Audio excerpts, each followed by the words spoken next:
cups with both. It was a great part of my life, and I was very pleased with it. You had to keep a lowish profile once you joined Rangers, didn't you? Fairly low. Captain Nemo, I think. Paul, of course, as I said, you're sadly now lost to football because of injury. What are you up to at the moment? Well, I'm working, still involved with Chelsea, which has been great. I mean, Ken, the chairman's been very good in Glenn Hoddle. Ken Bates and Glenn Hoddle, yes, right? I mean, they've been fantastic, sincere, very compassionate. And I'm working on a bit on the coaching side and on the PR side in conjunction with the sponsors who are Cause Laudrup at present. But you miss playing? Oh, nothing like it, rest assured. Mo, as usual, you're in the headlines again, possibly moving from Hearts, or are you? What's going to happen? Well, the situation's fairly clear. I've got 16 months of my contract. I aim to see it out. Whether it's in the reserves of the first team, it's up to Tom McLean. Talk of Ayr United, is that nonsense? No, I wouldn't be going to play in the first division.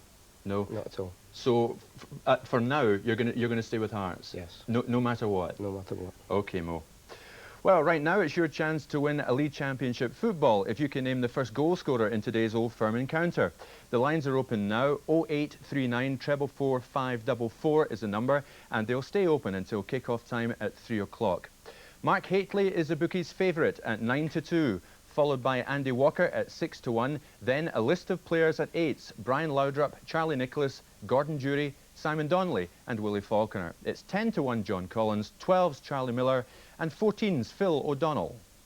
And the Scott Sport phone lines are also open if there are any points you want to raise arising from yesterday's games or today's Old Firm encounter, or indeed any issues from the week in which Rangers signed Alan McLaren at last and Hearts got more than £1 million plus Dave McPherson in exchange. And Celtic and Raith Rovers won the right to meet in the Coca-Cola Cup final next month. Call us free on 0500 404 000 to put your points to my guest this afternoon. They know all about derbies and the Old Firm derby as well, John Cahoon and Gordon Smith. Thanks, Paul. We'll be starting the build-up to Celtic Rangers in earnest shortly, but for now, we're going to concentrate on yesterday's football programme, beginning at Easter Road with Hibernian against Hearts. Hibs really went at Hearts from the start at Easter Road, clearly intent on gaining a second consecutive league win over their great rivals. Neil Berry had to move quickly there to keep Darren Jackson out. And they took an early lead. Mickey Weir got possession and headed straight down the slope. He held off Gary Mackay and somehow managed to stay on his feet. Joe Tortolano then helped out. He crossed and Jackson headed in. The Hibs fans inside Easter Road went wild. And wilder still a minute later. Brian Hamilton's long ball sent Jackson off and running. Craig Levine got in a challenge, but the ball fell into the path of Michael O'Neill, and Hibs were 2 up. The fans wanted more. Hibs boss Alex Miller asked for calm. And Jackson should have killed the game off as a contest just after that. He evaded Levine, but right in front of goal, he blasted over. Hearts had taken a first-half pounding. Comeback man Dave McPherson came close to bringing his side back into it. He hit one from long range, but Jim Leighton watched it fly wide. But that Jackson-O'Neill combination continued to torment Hearts. Jackson tried to pick out his teammate, but McPherson kept O'Neill out. After the break, Hearts set about turning things around. Young Alan Johnson pushed forward, and in the end, Leighton had to react quickly to keep him out. But they were coming more and more into it now. Scott Leach got on the end of John Robertson's cross, but Leighton did even better this time. But Hearts couldn't take their chances. Stephen Frail pushed forward. Tosh McKinley crossed, but substitute John Cahoon headed wide with just Leighton in front of him. But then with 10 minutes to go, they were thrown a lifeline. Frail in the thick of it again. Love and Tortolano hesitated. Frail nipped in, but then went down. Referee Williamson pointed to the spot. In replay, there didn't appear to be too much in this. But a penalty awarded all the same. Robertson duly buried it. And right at the end, a final chance for Hearts. It fell to Johnson, but he couldn't get it on target. And another Edinburgh derby win for Hibs. I think the preparation all week has been good, you know, and the team had an edge to it right from the start today. We went in 2-0 at half-time, and really maybe could have been 3 or 4 up. Darren missed a good chance, and we had maybe a few more half chances, and if we'd have got the third goal, we'd maybe have gone on and scored more, but all credit to Hearts, they came back into it in the second half. A few jittery moments just in the dying minutes. That's right, you know, we got ourselves in a rut a bit. We've done that a couple of times this season. When we've had a 2-goal lead, we really should go on and build on it, but I think it's playing up the hill caused us a few problems as well. But I didn't think it was a penalty, but, you know, Hearts probably deserved to get a goal at some stage in the game. They had a lot of pressure, but we managed to hang on. So back-to-back Edinburgh Derby victories for Hibs, and they go top of the table. We're going for a break now, and while we do, see if you can name the scorer of this Old Firm goal from the dim and distant past.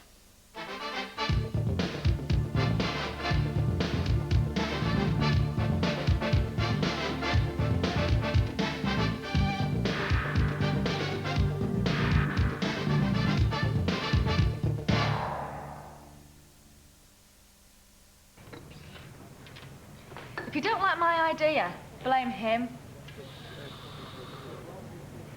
Heavy. Okay, if I move back from the sun, there's the Earth and the Moon. Now, let's see how far away Saturn is. Wow, over 900 million miles. Doing your homework? Yeah, nearly finished. What powerful PC processor gives educational programs out of this world performance? And now, the Kilrathi system. The Intel Pentium processor.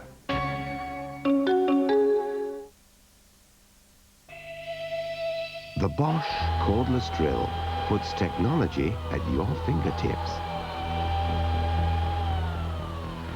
It allows you to drill and screw drive effortlessly. Its battery is rechargeable up to 1,000 times.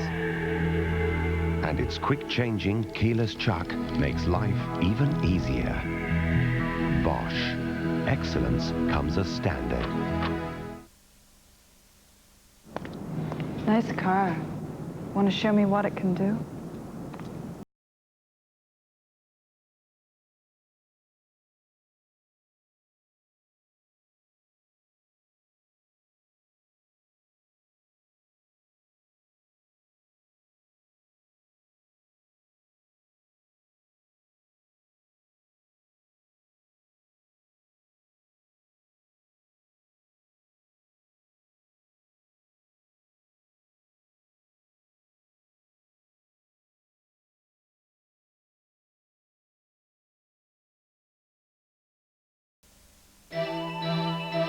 The mobile phone company with more subscribers than the rest put together has stolen another march. With Vodafone Digital, the only digital service with both national coverage and the option of half-price calls to anywhere in the UK from the urban area of your choice.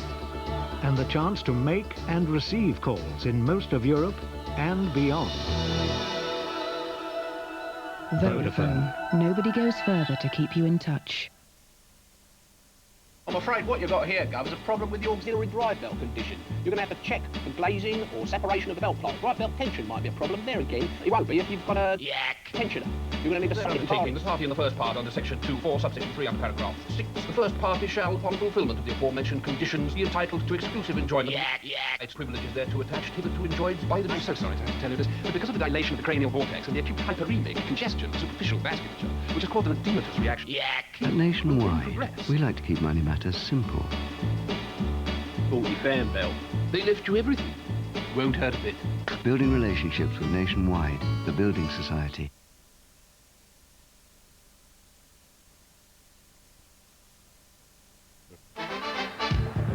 Baxter. Pistol is hitting Forrest.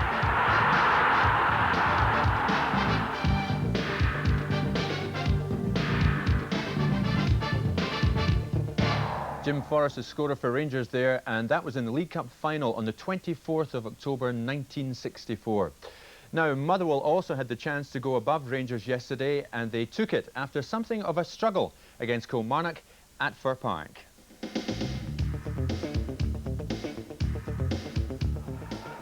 Motherwell started brightly.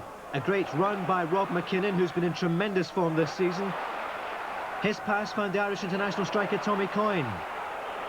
But when he crossed, little Dougie Arnott just couldn't make it. But with 12 minutes gone, Kilmarnock moved into the Motherwell box. Tom Brown getting the break of the ball. It fell perfectly for Henry. He fired the visitors into the lead. John Henry makes it 1-0. Motherwell squared it 8 minutes from the interval. McPherson's header failing miserably to find keeper Meldrum. Tommy Coyne doesn't miss those. McPherson despondent, Coyne delighted. But Kelly came at Motherwell again. Ali Mitchell's cross met on the volley by Andy Millen, but Steve Woods in the right position to save. The Ayrshire men had more luck in their next attack. McPherson's crossfield pass flicked on by Brown to Colin McKee, and the little striker picked his spot. 2-1 to Kilmarnock. It could so easily have been 3-1 at the break. McKee's long ball finding Tom Brown, who did everything right except put the shot on target. And Alex Totten's men didn't let up in the second half. A crossfield move opened up the Motherwell defence. McKee's finish, though, well over the top. But the Kilmarnock defence floundered again in the 55th. McPherson getting a touch, Ali Mitchell helping the ball into his own goal. Within 60 seconds, Motherwell were ahead. Again, a defensive blunder for Killy. Again, Tommy Coyne punishing them for it.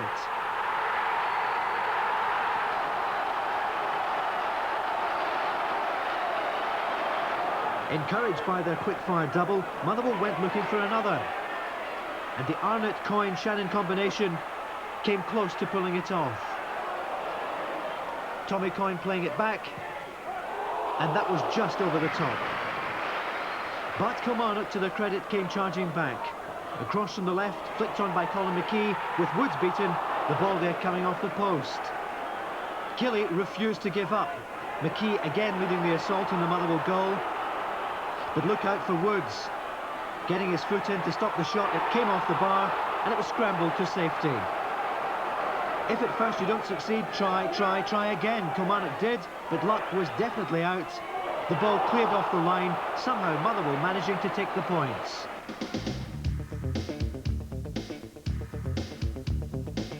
Well, it's been exciting right up till the end with all the games at Firth Park this season, and I think once again we've kept everybody right on the edge of their seat right till the end of the game. Alec, you've lost today, but you must have been delighted with the commitment the players showed. Yeah, it showed tremendous commitment, and I thought we outplayed Motherwell for long spells, and the 2 goals we got were tremendous goals. And the second half we hit the bar, we hit the post, they cleared off the line. So all in all, I felt the performance was good, but defensively we lost some terrible goals, and I feel that it's all right scoring goals, but the thing is you've got to try and build a foundation at the back, you know, it's got to be solid, and I felt really Motherwell didn't win the game today. I felt we threw it away. So Motherwell move above Rangers, and their manager Alex McLeish is at Hampden now talking to Jim Delahunt. Yes, welcome to Hampden for the first time. Alex McLeish has joined us. I know you're bigger than me, but I thought you were a wee bit fortunate to win yesterday. Well, maybe, Jim, but I think we played some good stuff. We've maybe been lucky on a couple of occasions when Kelly hit the woodwork. Credit to Kilmarnock, they gave us a really tough game yesterday. They played in a certain way, and it definitely caused us problems. At 2-1 down, though, and they almost went 3-1 ahead. Did you start to get a wee bit worried? Of course, yeah. I think whenever you got a goal down, or 2 goals down, you're always worried. But we said at half-time, to keep our composure and not to get desperate, because we felt that the chances would come with guys like Tommy Coyne and Dougie Arnott around, and that's what happened. And we've taken our chances, and as I said to you, fortunate with the woodwork helping us out, and Billy Davis with a last-minute goal line clearance. And the pressure's off you today. You can relax and watch this game. Are you looking forward to it? Yeah, very much so. I took in my first ever Old Firm game a couple of years ago in the box with you guys, and I really enjoyed the atmosphere, and I'm looking forward to it again today, but I'm going to sit on the fence and predict a draw. You've had some great days here at Hampden, but the Old Firm game, for obvious reasons, was something you missed out on. Would you fancy playing in one at some time? Yeah, I'd love to have taken part in an Old Firm game. You read guys like Paul Elliott in this morning's paper saying that there's nothing compares to it. It says possibly only the Milan derby, but and even in some cases that seems like a picnic compared to the Old Firm one. So this is a bit bit of derby indeed, Well, it's been a very good month for Motherwell, good month for yourself, and it's the Bell's Manager of the Month award to you, so we'll just hand that over just now. And first of a few trophies this season, perhaps? Well, I prefer a Manager of the Decade award, but I've got to thank the players for this. They've had a great month. We've had 4 victories in October, and they've made this possible for us. That'll do for starters, Alec. Enjoy the game, and back to Jim in the studio. Thanks, Jim. Well, one of the results which earned Alex McLeish the Manager of the Month award was achieved at Pittodrie, where Aberdeen's form has been causing increasing concern. Yesterday, the Dons showed a marked improvement, and that was against Dundee United.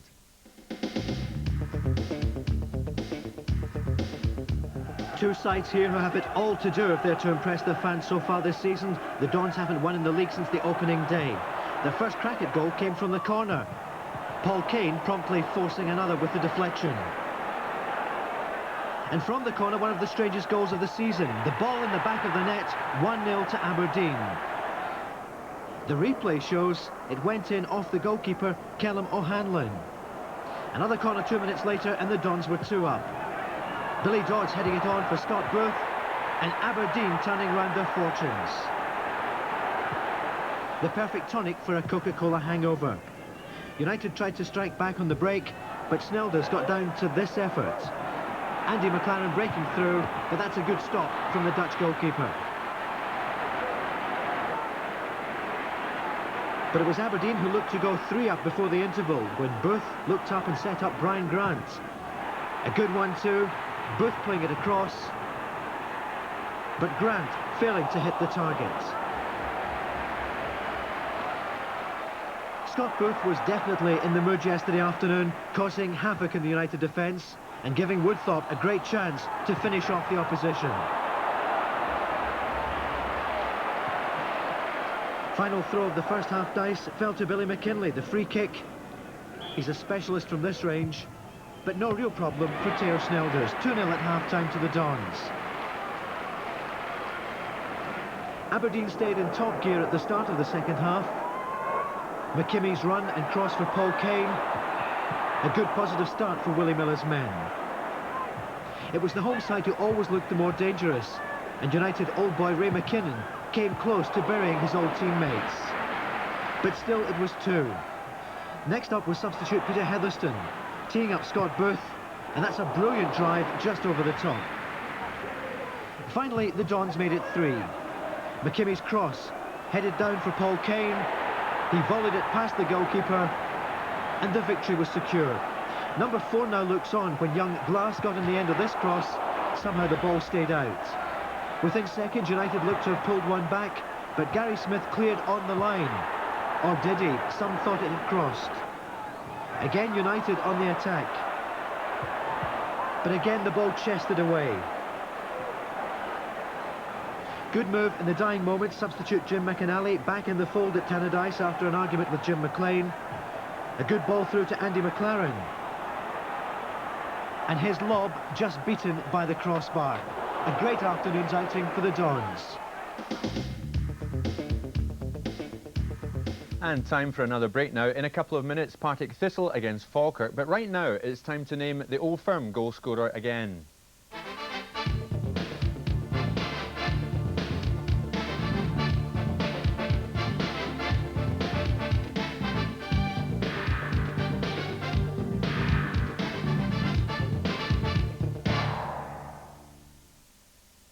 The winner.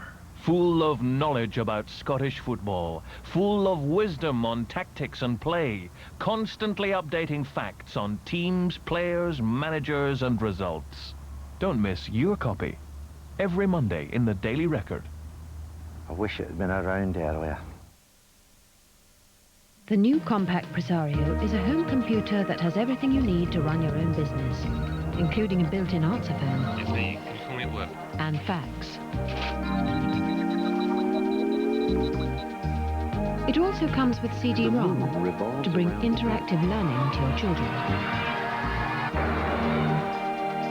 and multimedia entertainment to you. The new Presario from Compact. How are you, sir? Nice to see you. I'm looking for a new car. Like my old car, but with a little more room. Yes, More economy. Lower emissions.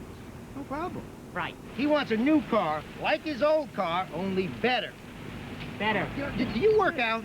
Huh? Texaco's new Clean System 3 is designed to clean more thoroughly than ever before. It gets to work from the first tank full. Like your old car, but better. Hey, what are you trying to pull? Just take her for a test drive. Use it regularly, and given time, you could feel you're in a different car. I'll take it. In avocado. New Clean System 3 from Texaco. Test drive it today. So, there we were, stranded. Then we got an idea. After a while, the others were exhausted. I flashed all night till you spotted us. If it hadn't been for my new Energizer lithium batteries... We'd never have found you, chaps. Excuse me. Need to take a breather? No. More rescue shots. Introducing double-density Energizer lithium, the longest-lasting battery in the world.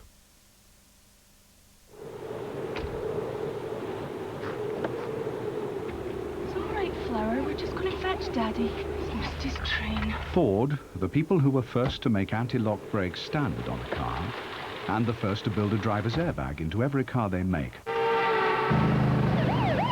have done it again.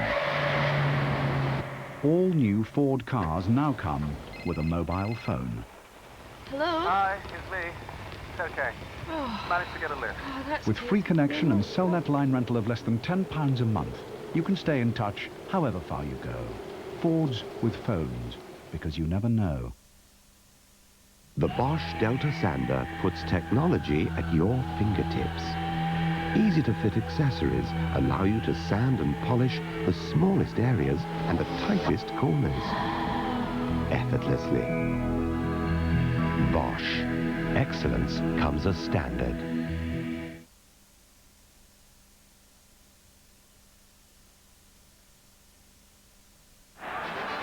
Park to Chalmers.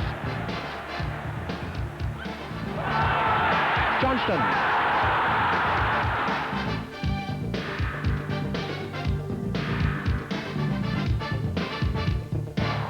Jimmy Johnson scoring for Celtic there, of course. Another goal from the 1964 League Cup final, which Rangers won by 2-1. Now, Partick Thistle went into yesterday's game with Falkirk propping up the Premier Division. And that's still the case after 90 dramatic minutes at Firhill. The ground staff were working right up to kick-off at Firhill prior to the visit of Falkirk.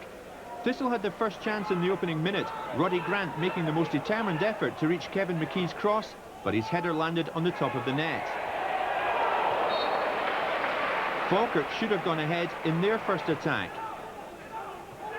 Some determined running by Colin Cram, the vital component in the build-up, getting past Greg Watson and presenting Nicky Henderson with an open goal, but the striker couldn't make the connection. Thistle's opener was a nightmare for Falkirk goalkeeper Tony Parks. Well out of his goal, he hit a poor kick-out which Neil Oliver miskicked straight to Roddy Grant. The Thistle striker had the presence of mind to go straight for goal with Parks in no man's land. But the lead lasted all of a minute, as from the kick-off Falkirk won a corner, Eddie May took it and John Clark bulleted home the equaliser.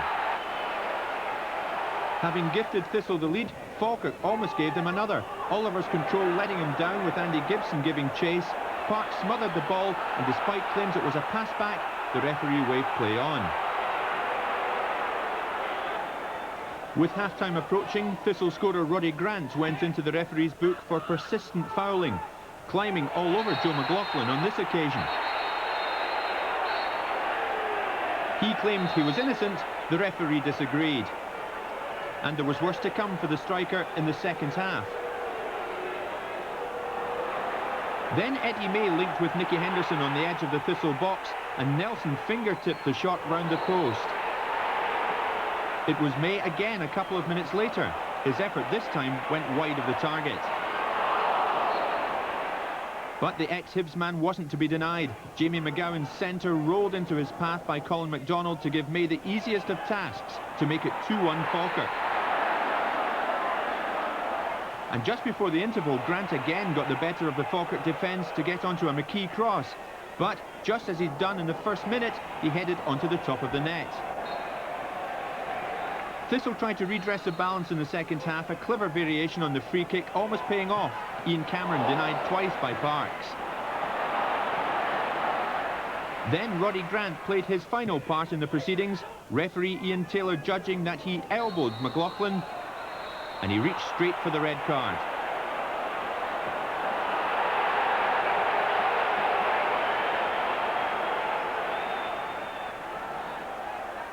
Ten-man Thistle came close to equalising, Cameron's cross reaching Alan Dinney, but his header came back off the base of the post.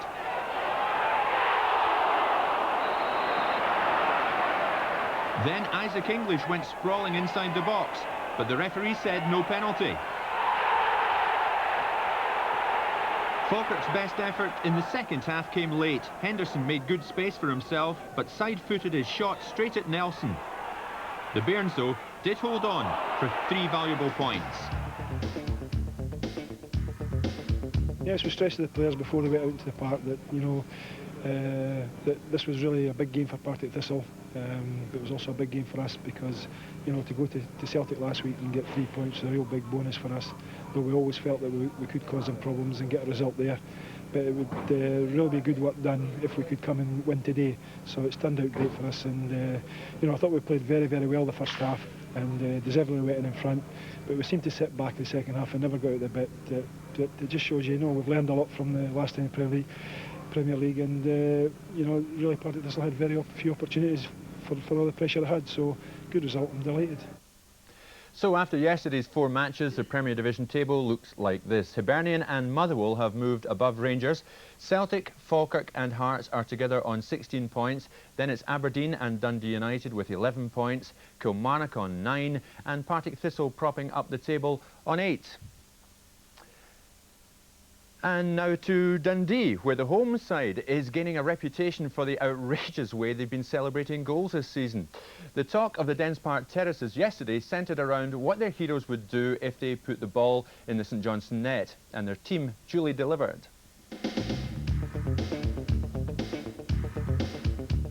Dundee almost got off to the best possible start. Just 25 seconds gone, and Geordie Shaw's shot deflected past Andy Rhodes' post, a corner.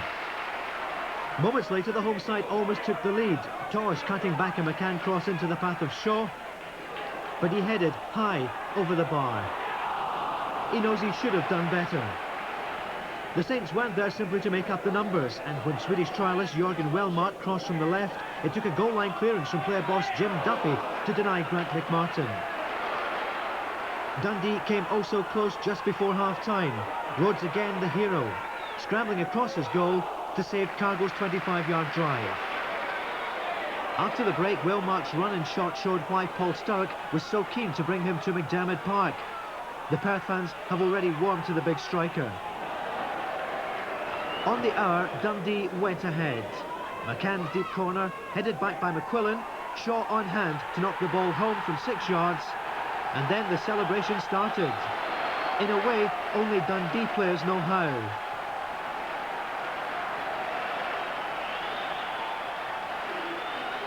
The referee telling them to get on with it, hop to it. Shaw then had an opportunity to put the game beyond St Johnstone. Tosh put him in the clear, and only a fine save from Rhodes denied him his second. St Johnstone continued to press, but Dundee were dangerous on the break. Little Neil McCann displaying why he's such a target for the other clubs. A good run,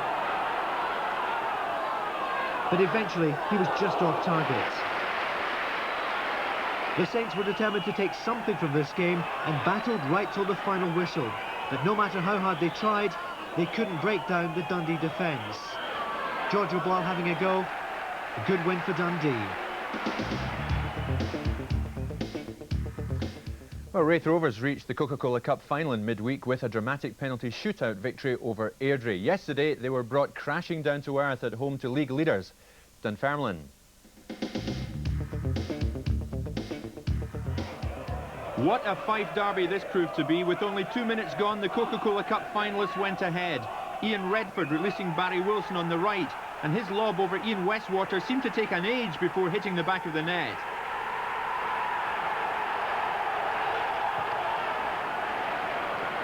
Dunfermline responded almost immediately, and when Paul Smith and Stuart Petrie combined to set up a chance for Mark Ward, it took a fine one-handed save from Ray Allen to deny the Pars the equaliser. Moments later, it was the post which came to Rovers' rescue. The ball wasn't properly cleared, and when it broke to big Norrie McCarthy, his strike left Allen stranded. But the goal was merely delayed, and when Hamish French whipped the ball to the far post, Stuart Petrie was there, unmarked, to knock it over the line. Rovers hit back, and only Westwater's fingertips prevented Wilson from scoring his second. A good save from the keeper. But there was nothing he could do about Rovers' second when it did come. Steve Crawford's cross finding Barry Wilson at the far post, and Rovers were ahead again. Within a minute of going behind, Dunfermline could have equalised. Craig Robertson getting on the end of his own knockdown, but firing high and wide. The Pars continued to press for the equaliser, and only Allen's legs prevented Hamish French from scoring here. The keeper in the right spot at the right time. It was French, though, who was involved in setting up Dunfermline's equaliser. His determination to win the ball allowed Stuart Petrie to feed Paul Smith, whose crossfield pass found Kenny Ward. The youngster jinked one way, then the other, before lashing the ball high past Allen.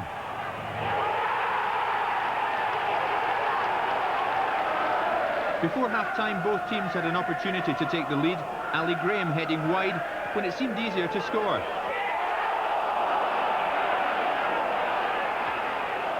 Then Dunfermline almost managed it. Andy Todd being denied by Ray Allen's full-length stop. In the second half, Rovers' midweek cup epic seemed to catch up in them. But Ray Allen won't use that excuse for dropping Den Beeman's cross, allowing French to put the Pars ahead. By now, Dunfermline were in full flow. And this move between Robertson, Redford and French displayed their growing confidence.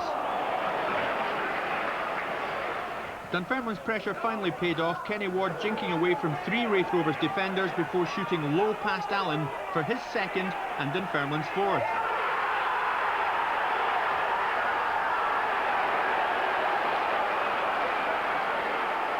And less than a minute later, the game was over when French played a 1-2 with Smith before unselfishly setting up Petrie.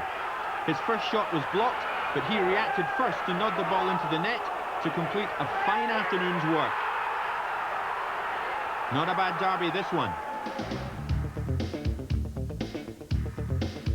They started the game like Graham's out of a trap, Raith Rovers, and I thought, good God, they're going to maul us here, but we managed to weather the storm, and we got goals just after they got goals, so it kept us in the game. And it was a difficult one. You didn't know which way Raith Rovers were going to be after reaching such a high through the week, you know.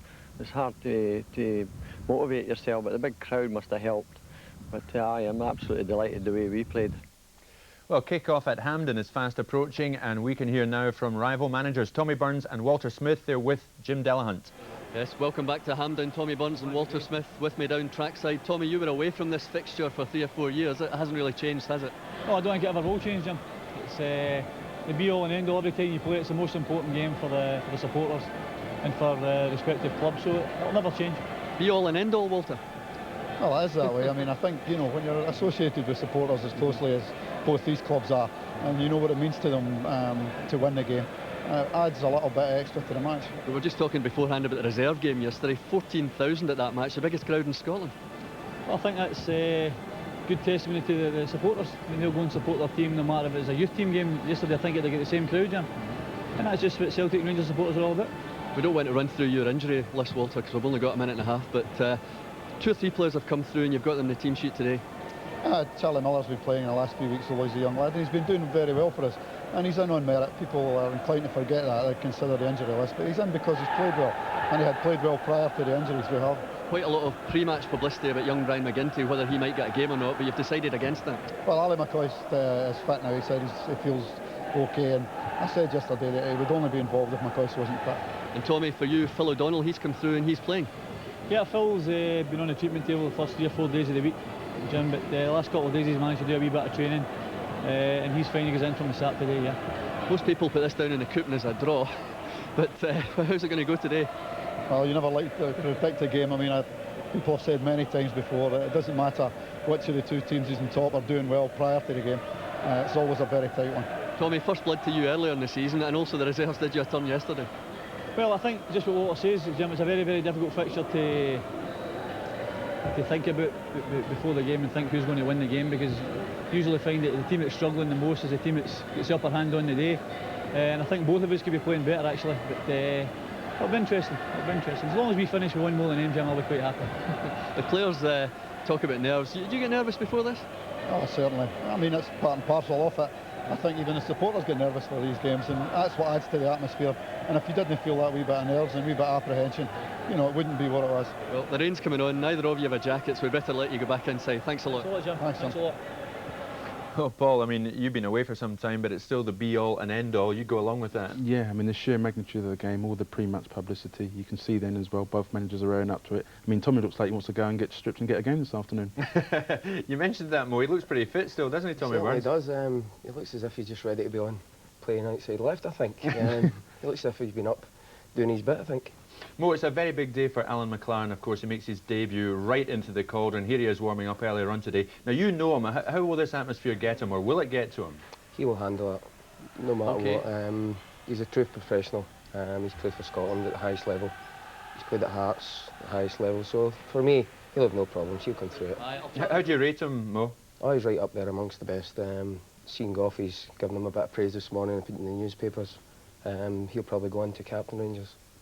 Of course, Paul, regrettably, while you were with Celtic, you didn't manage to win a trophy. Does that still weigh heavy on you? Not really, because I think you have to take the overview, and the situation was I had 2 fabulous years there. I played some great games, and certainly the Old Firm games that I played in really sort of kept it all. Probably the one that really sticks in my mind is the Skull Cup final, and it was a fantastic game, and obviously was very unlucky to be on the losing side. What was it like for you getting used to the frenzy that goes on? Because I mean, Mo grew up with it all, but what was it like for you coming into this sort of scene? I mean, it was very difficult. I mean, initially when I came here, there was obviously cultural and environmental problems, but once I settled in, understood the way of life, I think the warmth and the passion amongst the people in Scotland is clearly evident to be seen. But I mean, I loved it. It was great, and I think that really sets out the men against the boys. We'll be talking more, but Mo, I mean, the big one, who's going to win? Very difficult one. I've actually got the waistcoat on. I think Celtic and Rangers won it. I think it'll be a draw. You think a draw? Yeah. OK, Paul, I'll ask you shortly. Well, we're heading towards another break now. In a couple of minutes, we'll concentrate on our live match today. It is, of course, Celtic against Rangers.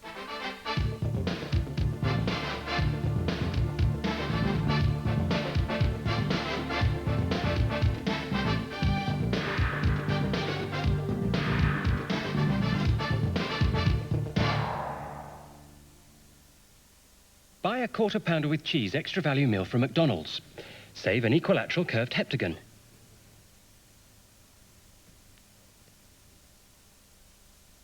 This is Runseal Quick Dry and Wood Stain. You can't miss it. It comes in a tin with Runseal Quick Dry and Wood Stain on it. It protects and it's rainproof in about 30 minutes, which means in about 30 minutes your wood's rainproof and protected. So if you've got wood to stain and you want it to dry quickly, use Runseal Quick Dry and Wood Stain. It does exactly what it says on the tin. If searching around for a good deal on fuel has you feeling a bit lost, your engine may know something you don't. BP petrol and diesel costs even less than you'd expect. In fact, considering all the experience that goes into BP fuel, we think you'll find our prices very reasonable. So check out the prices at BP. It could save you a lot of running around. BP, on the move. Aptiva? Yeah, Aptiva. Their new album's kicking when you play it loud. He's 10 feet long. His teeth were as sharp as razors. I had such a wild holiday in Aptiva. How'd that one get in there? Aptiva? She's the Swiss banker who cornered the zinc market. The House of Aptiva. You wouldn't catch me going up there. Aptiva. It's whatever you want. However, whenever, whyever you want it. It's the new PC. Ah, Aptiva. From IBM. I am a numismatist. I collect coins. You can save 50p when you buy a Big Mac extra value meal. Then you can be a numismatist too.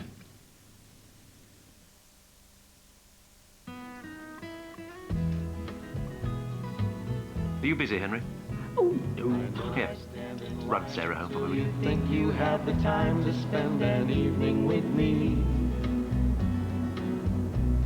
And if we go someplace to dance, I know that there's a chance you won't be leaving with me. And afterwards we drop into a quiet little place and have a drink or two. What kept you? And then I go and spoil it all by saying... The Citroën Xantia. Discover what Citroën can do for you. Hey, it's a tough game. You gotta push hard. If you want to beat somebody, dedication, commitment, that's what I want to see. You get it? You gotta train, train, train. You know what I'm saying? It's hard work and it's thirsty work. Stop that! The advertising code states in Rule 39J that you cannot link macho pursuits with McEwen's Lager. Come on, work, you bum. McEwen's Lager. Whatever it takes, we're alive and kicking. Hey, I'm telling you, the kid's going all the way. The Bosch cordless drill puts technology at your fingertips. It allows you to drill and screw drive effortlessly. Its battery is rechargeable up to 1,000 times. And its quick-changing keyless chuck makes life even easier. Bosch. Excellence comes as standard. There are 500 50p coins in circulation. You can save one when you buy a McChicken sandwich extra value meal from McDonald's.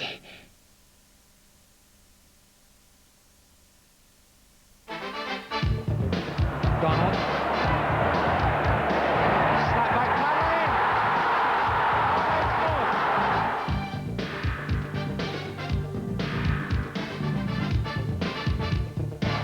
Derek Parlin, the Rangers scorer there in the 1973 Scottish Cup final. Celtic against Rangers coming your way this afternoon. Let's now get confirmation of the teams from Jim Delahunt. Thanks, Jim. Walter Smith and Tommy Burns, who joined us just a couple of minutes ago, gave one or two hints about the team selections. Let's get the official confirmation, starting with the Celtic lineup. Gordon Marshall in goals, Barry Smith still at right back, Tom Boyd at left back, McNally and O'Neill in central defence, Phil O'Donnell, Paul Byrne, who retains his position after coming back on Wednesday night against Aberdeen, Paul McStay, Simon Donnelly and Andy Walker, the twin strike force for Celtic, and of course wearing the number 11 as usual, John Collins. Subs for Celtic today, Nicholas and Falconer, with Pat Bonner, the reserve goalkeeper. On now to the Rangers lineup. Andy Gorham, Fraser Wishart coming back in at right back, David Robertson, Stuart McCall wearing number 4, Alan McLaren making his debut for Rangers this afternoon wearing the number 5 jersey, Basil Bolly, Peter Hoostra, of course, who's available for transfer but playing through that period, Neil Murray, Charlie Miller, Mark Hateley and of course Brian Laudrup. On the bench for Rangers, David Hagan and Ali McCoist, substitute goalkeeper Colin Scott. Thanks, Jim. Paul, now we know the teams. What are your thoughts? Interested at the two centre-backs. Mark McNally, when I was there, he was playing at full-back, and obviously Brian O'Neill, a midfield player. Be interesting how they cope with Hateley up front, because obviously Hateley outstanding in the air, and obviously the supply from the wide men, Hoostra and Laudrup will be an interesting note. Mo, some surprises there? Yeah, there's a few surprises. Little kid, Charlie Miller, coming in. Obviously Walter saying he's in there on merit. Hope he does well. But as Paul said, I think it's going to be the key element in the game will be the boy Boyd with Laudrup. Now you know the sides. Are you any further forward to giving us a prediction? I still think it'll be a draw. You're still sitting on the fence. That's a surprise, Mo. You're going to be okay. You're going to draw. What do you think, Paul? I mean, now you know the two lineups. You know the way they'll probably play or shape up against each other. What would your thoughts be? It's going to be hard for Celtic today, I think. But I think the beauty of the Old Firm game is previous form counts for nothing. So I might go with Mo. This is the nearest I've got to match. In the usual Old Firm games, I'm around chasing for 90 minutes. So it's not, I'm going for a score draw. How exciting. Yeah. How exciting. OK. Well, for Celtic, a summer of drama saw Lou Macari sacked as manager and replaced by Tommy Burns. At board level, the new regime under Fergus McCann is firmly ensconced, but the old familiar tale of financial troubles at Celtic is still to the fore. Celtic started the season with a new management team. Tommy Burns was back at the club, this time as the man in charge, with Billy Stark as his assistant. There was only one new face, though, in the playing ranks. Andy Walker had returned from Bolton, and he made an immediate impact, scoring the goal against Falkirk, which earned Celtic their first league point of the season.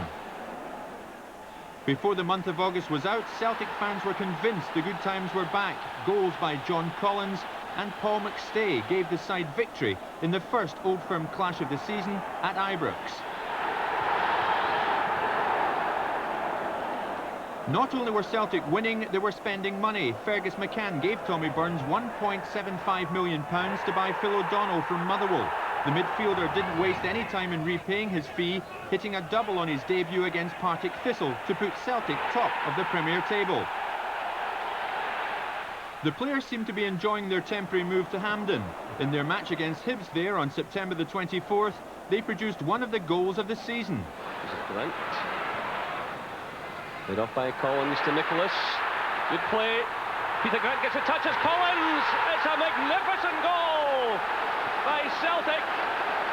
But it wasn't all going Celtic's way. The Scottish League hit them with a £100,000 fine for the illegal tapping of Burns from Kilmarnock. Lou Macari was after a slice of compensation after his sacking. And despite denials, there was a strain on the relationship between Burns and McCann because cash wasn't being made available to strengthen the squad. The team suffered a dip in fortunes too. Draws with Motherwell and Aberdeen were followed by a defeat by Hearts. It's laid off now to Tosh McKinlay. Jim Bett drives it through. And John Robertson sends the ball beyond Marshall. But Celtic were given the perfect tonic for today's match. Brian O'Neill heading them into a Coca-Cola Cup final against Wraith Rovers.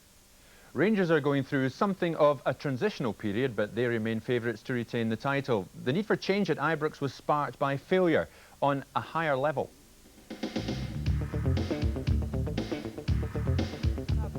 Rangers' summer spending spree was £5.5 million on Messrs Bolly and Laudrup. But even before the domestic campaign was underway, a setback. The 2-0 European Cup defeat in Athens put their coveted place in the Champions League in peril. Sarabakos, the scourge of the Scottish champions, in the heat of Athens. Back at home, Rangers made their now traditional start to the league season with a home win, this time over Motherwell. The winner fashioned by the Great Dane. Running by Laudrup. There could be something on here. Duncan Ferguson stays left. Here's Ferguson!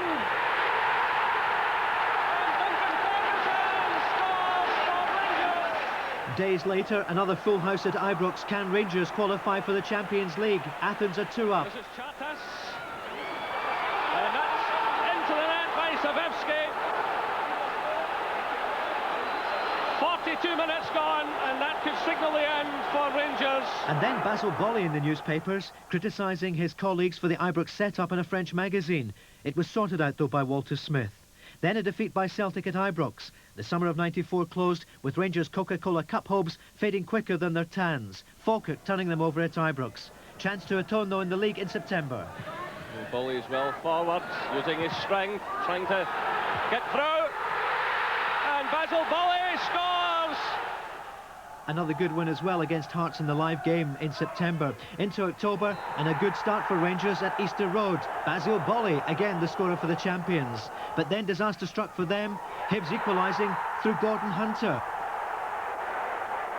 And Hibs continued their challenge for the championship, getting the winner. Kevin Harper rising unchallenged to make it 2-1 to the Edinburgh sides. Two players then departing meantime, Ian Durrant and Duncan Ferguson off to Everton, bottom of the Premiership. Rangers, though, looking to stay at the top. They go to Fir Park to play Motherwell. And Dougie Arnott strikes for Motherwell to put them 1 up. And then the smallest man in the park makes it 2. The champions trailing by 2 goals from Arnott last Saturday afternoon. A late consolation made by who else? Brian Laudrup carving this one out and turned into his net by John Philibin. And so to this afternoon, and Rangers have a new face in their lineup, Alan McLaren. They've wanted him for weeks. They signed him during the week from Hearts as Dave McPherson went as part of the £1.75 million transfer. Well, Paul, as you can see from both these reports, there have been interesting developments both at Celtic and at Rangers in recent months. Yes, I mean, I think at Celtic there's a much more stability in the club, Jim. I think the supporters, as much as success they want, they realise it's not going to come overnight.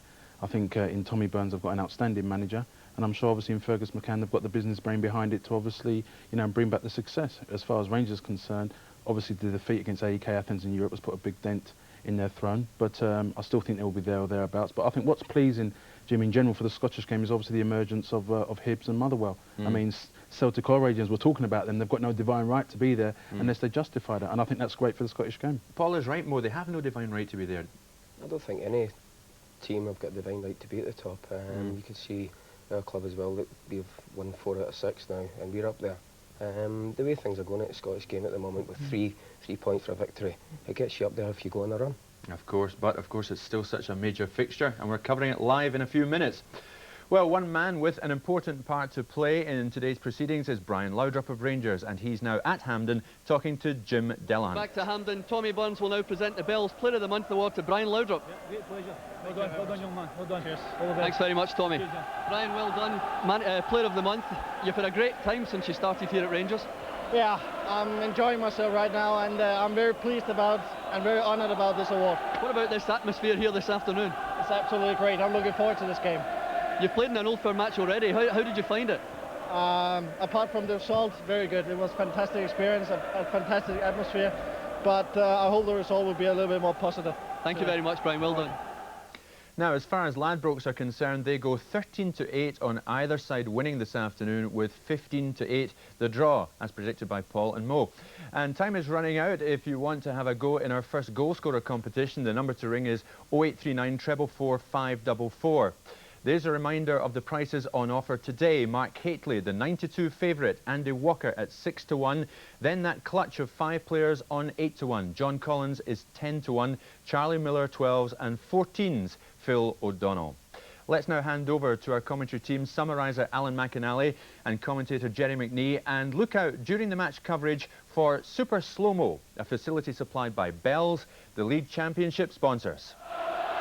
Welcome everyone to the National Stadium for the latest instalment in a battle which stretches back 106 years and no doubt will go on for some time to come. Well, Hampden Park's capacity in bygone days was around the 134,000 mark. Today it's around 34,000, but if 100,000 people are missing, you would hardly notice on a day such as this. Now, the Rangers fans there, just 4,000 tickets allocated to them this afternoon, but they're making their presence felt. And alongside me, the man who's taken part in these occasions, Alan McInally. Yes, thanks, Jerry. Still trying to get used to actually seeing a game, Celtic and Rangers, in a league game at Hampden Park. Both teams will be unbelievably greeted, I'm sure, by their normal colours and frenzy that they'll get. I think Celtic will almost certainly play a normal 4-4-2 formation. I think you'll see Simon Donnelly dropping back into midfield, as probably will Charlie Miller do the same for Rangers.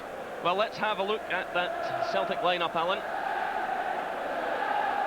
And as you say, a back four of Smith, O'Neill, McNally and Boyd. And no real surprises in the way they will line up. No, I don't. I mean, I'd be very surprised if Tommy had made any real changes to his back four after their great result in midweek. I think he's obviously very pleased with Brian O'Neill, not only getting the goal, but he did pick up a badge injury against Aberdeen, and the fact that he's fit again is a real plus for him with the amount of injuries that actually both teams do have. The only real change is that Peter Grant is out and Phil O'Donnell just comes in for him. But I think you can forget about form and the way players individual are playing. This game is a one-off. It always is a one-off. And the team who want to win this game the most, they will come out on top. And the Rangers line up. Of course, Alan McLaren coming in alongside Basil Bolly. It'll be interesting to see how that works. Yeah, I'm interested to see if he's learned any French in the week. I don't foresee any problems for Alan McLaren in a game of this nature. He's played in big games before. He'll know just exactly what it's about. And obviously the introduction of Fraser Wishart just shows you the kind of the real problems that they have. And back to you, Jerry, as the teams come out. So here come the teams led by referee Bill Crombie to a tremendous ovation.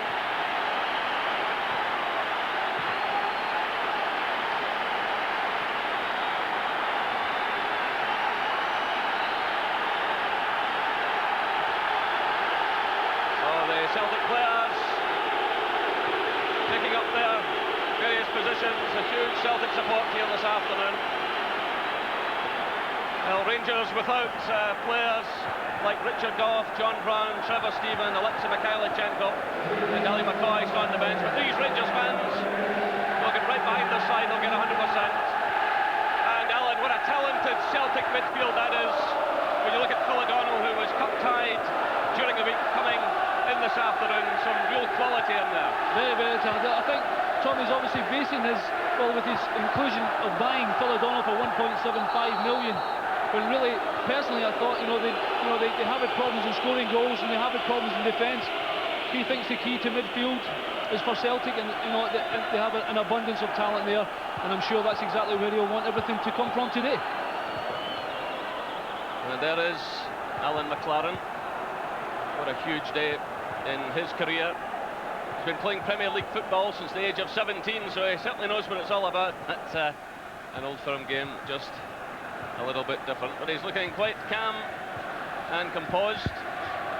And of course the width provided this afternoon as well by Haustra and Laudrup. Yeah, I don't expect it. I would imagine that Brian possibly will start on the left, Haustra on the right, but regardless where they start, I'm almost sure that's not where they'll end up. I'm sure they'll be swapping positions all the time. I'm sure that Walter Smith has given Brian Laudrup almost a free role behind Mark Hateley to support him whenever he can. And that's exactly how I think they're both seeing him. They're wanting a lot from him today.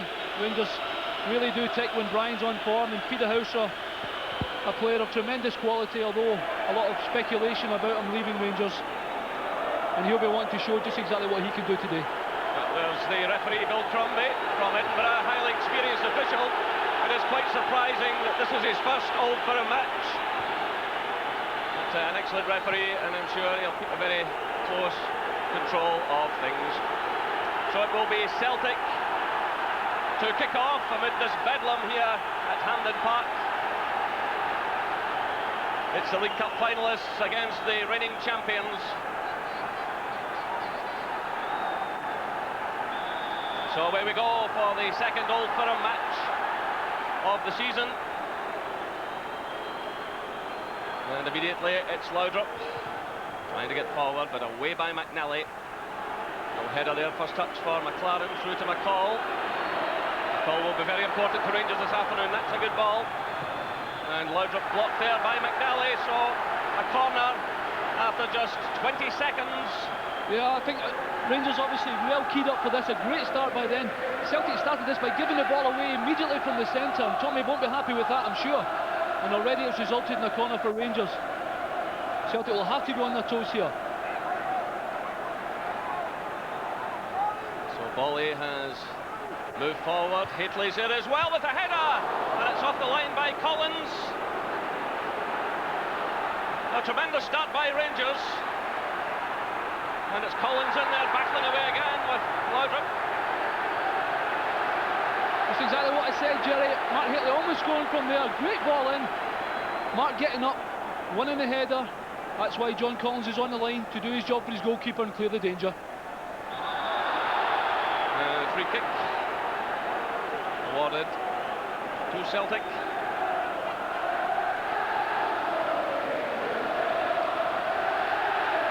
Bolly there with Simon Donnelly. McLaren has picked up Walker. Played through by Smith, a touch by Walker on towards Donnelly.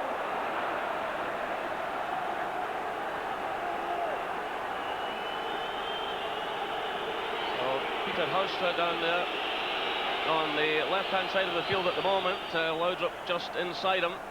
And these two will take a bit of watching this afternoon. Laudrup will have a bit of a free roll. A think exactly what he's going to do. And although Brian will still try and support Mark as much as he can, I think Rangers are going to attempt just to have, more often than not, an extra man in midfield and try and get a grip of it and win the game. Young Charlie Miller dropping deep as he tends to do. But there's a good ball played through now, looking for Donnelly. Bully's with him. The goalkeeper's committed himself right out of the area. There, got him. Celtic have the throw. Fazaboli did the right thing there. Get the ball away. You can talk about it after, as long as the ball doesn't land on your own net. That's okay. That's left by Walker. Donnelly to Walker again. Bully's in there. And it's Robertson who clears. So Rangers making a tremendous opening, but Celtic now battling back.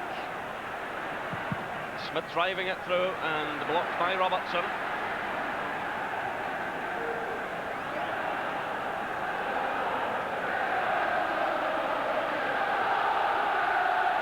Played it towards Donnelly. Bully's with him. This is McLaren. Again, it's Celtic's throw. McLaren looking busy and not afraid to give his opinions there. Still it's Celtic though. It's Walker trying the shot. And well taken in the end by Andy Gorham. The snapshot from Andy Walker. Good first shot by Andy Walker. First shot on target today. Andy knows those may be few and far between. Tried his luck. Unfortunately for him, Andy was well behind it. House's header, but the flag had gone up on the far side. Offside decision. Free kick to Celtic. Well, Rangers hold the upper hand in league meetings. Today, the 234th meeting between the clubs. Rangers have won 91. Celtic 73 and 69 have been drawn. Certainly Celtic have had scoring problems in the month of October. 4 games there in the regulation 90 minutes without scoring a goal, so that will be a matter of some concern to Tommy Burns. I don't think there's any doubt about that. But on the other hand, Rangers defensively not doing so well lately, losing 2 goals in 4 of the last 8 matches, which is very unusual for them. This is Fraser Wishart, who's come back into the side this afternoon because of all of the injuries. Away by Celtic, picked up there by McLaren. Wishart's in there again. And John Collins going across to concede the throw-in. Collins very busy in these early stages also. The goal line clearance. And doing some good defensive work.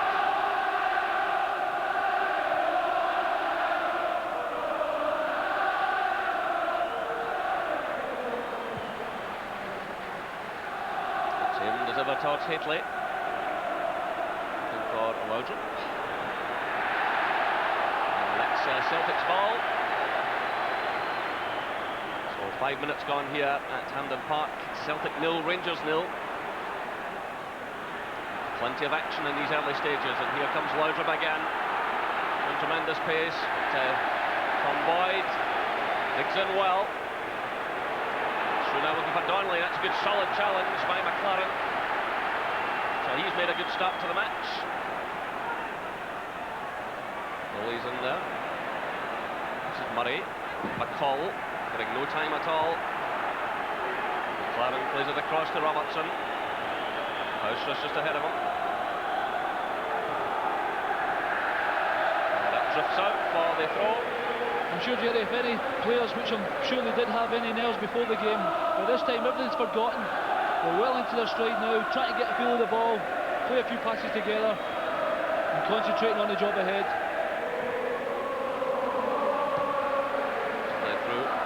Robertson. And O'Neill, the goal-scoring hero of the other evening, providing the pass back. Marshall gets that one out. It's picked up by Collins. Well, the linesman signalling, and a free kick has been awarded to Celtic. Fraser Wishart, the culprit. It's quickly taken. Out towards Byrne. This is Walker. Mishitting that one, sending it behind Barry Smith. Tommy just out the box here, out the dugout, trying to tell Andy Walker to get a hold of it and don't be in such a hurry to play the ball away and give it away like that. Well, Barry Smith could have held his run a little bit there and helped Andy. This is Haustra. through by Miller to Hateley. Robertson, Haustra, quickly closed down there by McStay. Now it's Byrne. Calls in there for Rangers. So too is Laudrup. Good play by Laudrup. But no real support. Trying to push the ball through towards Murray there, but Celtic have it again. It's Collins, McStay. O'Neill to McNally. Barry Smith. Simon Donnelly running about just ahead of him, but Celtic have to settle for the throw-in.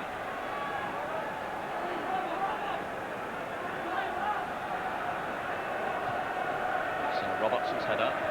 Returned by Smith. Claren watches it carefully, and behind it goes for the goal kick. Yeah, good opening by both teams. I think there's no one team going to absolutely dominate the game, that's for sure. Celtic with their spells, Rangers with their spells. And it's just when you've got that ball and you're on top that little bit, it's when you have to make it pay and try and get on the score sheet. It's Hateley winning that one. Now it's Murray. Hateley's running on the left. He's running by Hateley. Down he goes. The referee doesn't react. And he awards a goal kick.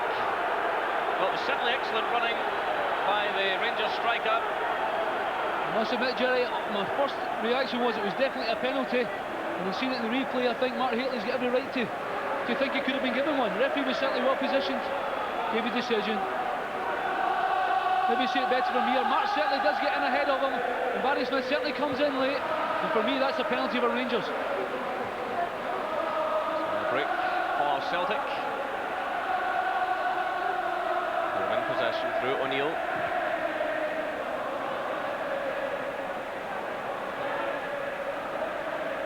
And behind for the goal kick. Well, that'll be a real talking point. I don't think there's any doubt that Hateley, defeat taken from him. Well, these sides have met twice before on this very date, October the 30th. And Celtic have won on both occasions and very late in the game.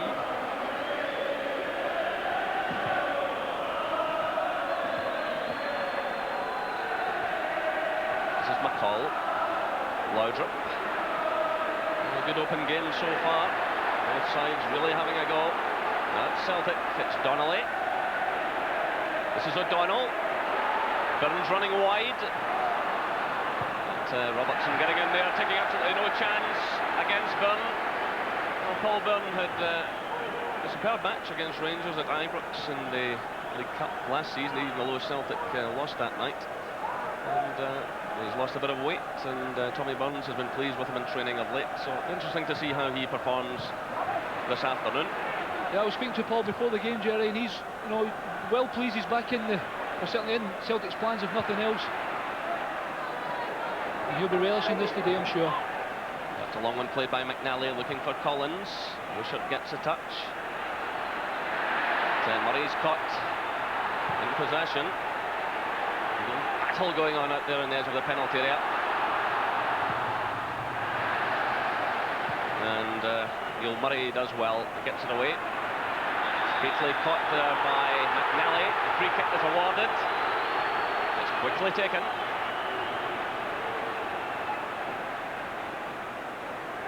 Nice play between the Dutchman and the Dane.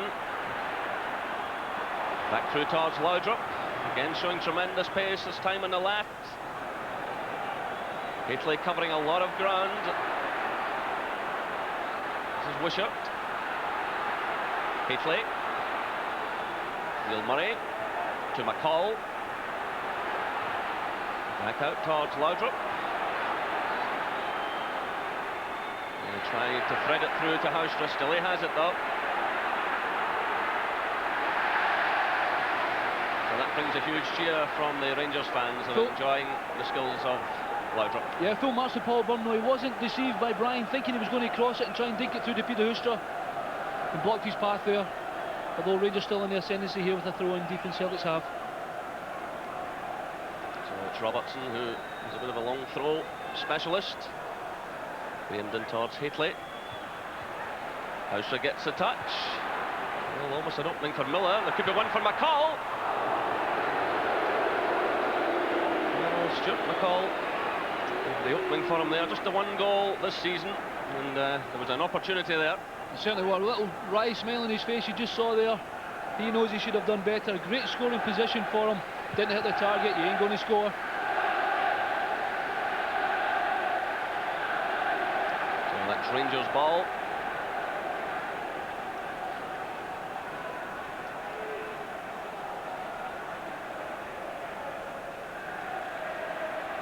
Charlie Miller. Caught though by O'Donnell.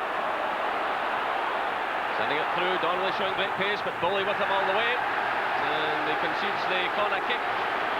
Well, this looks like being an interesting tussle between the young Celtic player and the highly experienced man from Marseille, signed recently for £2.5 million.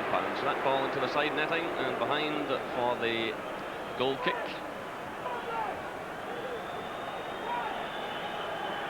Well, it's amazing to think this time last year Simon Donnelly was watching old firm matches from the terracing. And of course he played in the game at Ibrox towards the end of last season. He acquitted himself very well indeed. There's Laudrup losing out to McStay. Well, there were doubts over McStay's fitness, but as the captain, he's desperate to take part in this match this afternoon. And good play by McStay. Good ball through to Walker. The chance on here behind for the goal kick. Superb play by Paul McStay and creating the opening. Does really well, Paul, here. Looks for the 1-2. You can see him waiting to try and get it. Simon Donnelly gives him that option. Simon just directs the ball. Great ball through from Paul. Although instinctively Andy Walker wants to shoot and score. He had options inside him. He just didn't make a good enough connection. Disappointment for Andy Walker. Meanwhile, David Robertson requires some treatment after taking a knock. So the big Celtic support here in full cry. But happily for Rangers, Robertson has recovered. Very important player to them with his pace. This is Boyd. Collins. In comes Byrne at the far side, but well headed down by Robertson. McCall plays it now to Haustra. Laudrup. Well, they hit that one early looking for Hateley, but a bit of a misunderstanding between two highly experienced campaigners, and Celtic have possession again. It's Boyd floating the long one through. Picked up by Walker. Bully's with him. Good challenge by the Rangers defender. Forward now to Murray. This is Bully. Laudrup. Laudrup holding off the challenge of O'Neill. Slipped by Haustra, but he recovers well. Steps away from Byrne. This is Charlie Miller. Wishart's wide. This is Fraser Wishart. That's deflected into the path of Paul McStay. Looks around for options. It's played shot to Collins. Long one now for Donnelly to chase. McLaren's with him. And a no-nonsense challenge from the Rangers defender. In these conditions, wet conditions, defenders can't take any chances at all. And both Bully and McLaren so far have been very positive indeed. But here comes Celtic through Tom Boyd. Goes down there by Wishart. Little touch by Hateley to Charlie Miller. And Miller taken out of the play by O'Donnell. Free kick awarded by Mr. Crombie, who is calling over the Celtic player. Charlie was always ahead of him there. Phil's he's chasing and chasing and chasing, but it's from the back, and he certainly catches him. Charlie just nicking the ball away from him. Didn't get booked for it, Phil, but he'll have to be careful.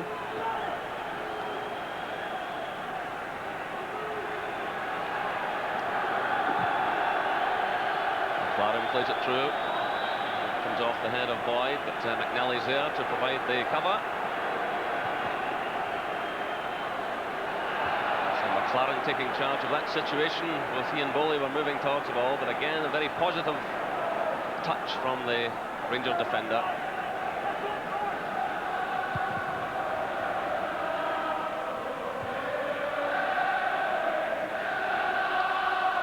This is Murray. Murray battling well. He may feel he's got something to prove. He was almost on his way to Hearts recently. Does extremely well there. Gets it through to Laudrup. Marshall's at full stretch. And the Celtic goalkeeper does really well. Hateley was coming in behind him, so too was Charlie Miller. For sure, if Gordon Marshall hadn't taken that, it was going to be a goal for Rangers. Neil Murray does superb. Brian Laudrup, attacking defender. He's one of the best in the world at this. Tom Boyd can't do anything about it. It's a great cross. Big Gordon Marshall takes it clean enough for Celtic. So that ball coming off Andy Walker for the throw to Rangers.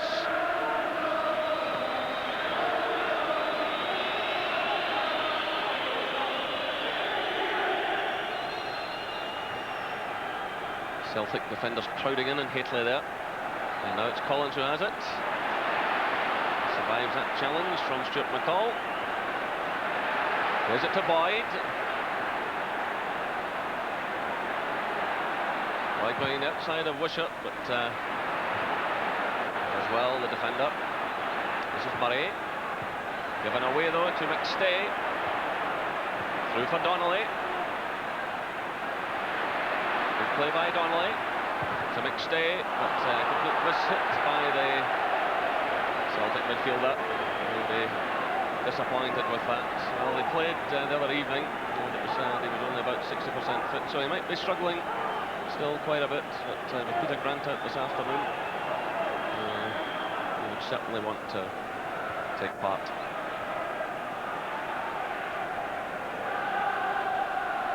That's O'Neill playing it through. McStay in the thick of the action again, finding Collins. And the header there from Simon Donnelly. Not a bad effort. The Rangers defenders looking at one another angrily. Simon Donnelly with the glancing header. Good ball in from John Collins. Simon Donnelly's the only one that reacts. Just doesn't get enough on his header. For sure, if he can just make good contact there, that was almost inevitably going to be Celtic's first goal this afternoon.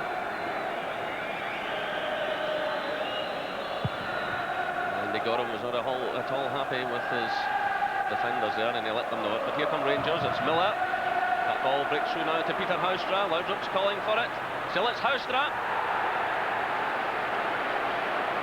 Well, Laudrup went on a nice little run there, and he was calling for the ball.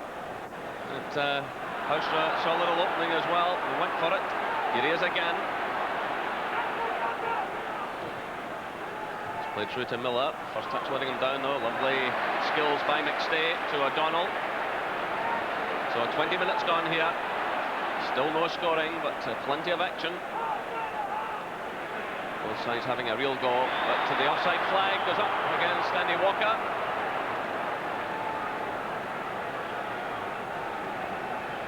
Just on that last movement from Peter Houser, Jerry. Very similar players, him and Brian Laudrup. They love to run with the ball. Although you're getting Andy being offside here. You can see Al McLaren just comes up, does enough, has a look over. Perhaps a little bit lucky that Vazavoli had come out with him. And he'll be trying to get in the back of Rangers all day today, but not on that occasion. So White's header, it's picked up by Phil O'Donnell, making his Fulham debut this afternoon. And it's John Collins, who's given Rangers a very hard time indeed in recent seasons. The crossfield pass to Byrne. Byrne trying the shot. Well wide of target. Well wide, just a little bit of blood streaming from his eye. I said I was speaking to him earlier on. He picked it up midweek. There was no way anything like that was going to stop him from playing today.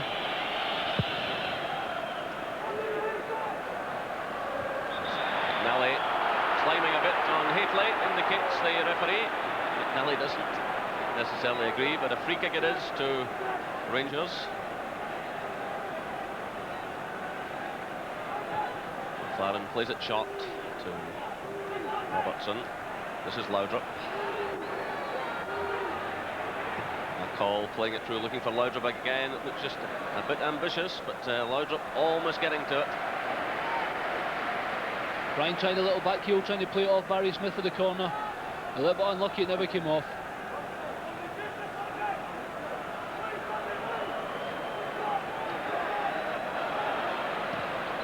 played through by O'Neill, but the offside flag has gone up. The referee hasn't spotted it, and Durham had to make the save. Well, the linesman has the flag raised. Still, Mr. Crombie hasn't spotted it. So play will go on.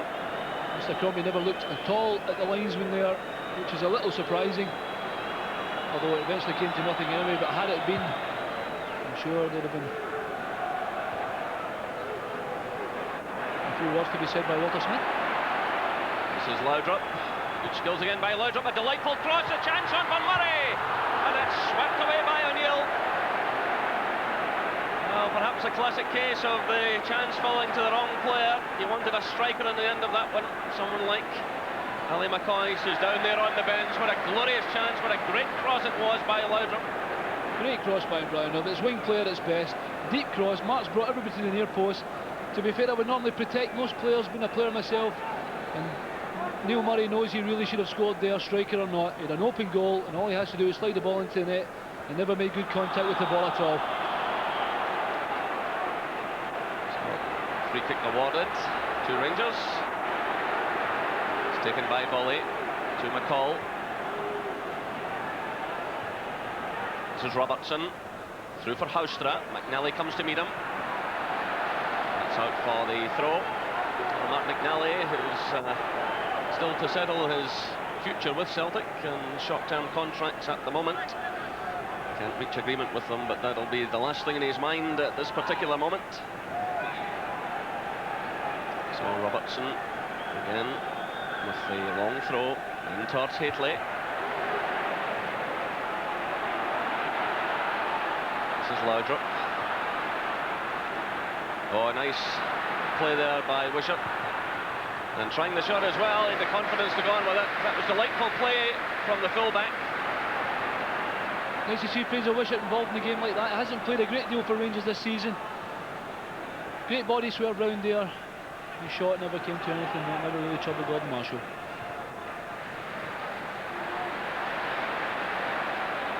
So Collins sweeping it across towards Byrne. Takes it down well. This is Barry Smith. Donnelly's calling for it. This is Simon Donnelly.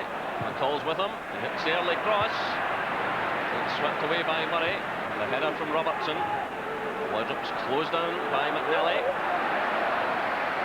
He wins the throw-in. Well, you get the impression that Laudrup has done so much in this first half that really Rangers should have taken something from it.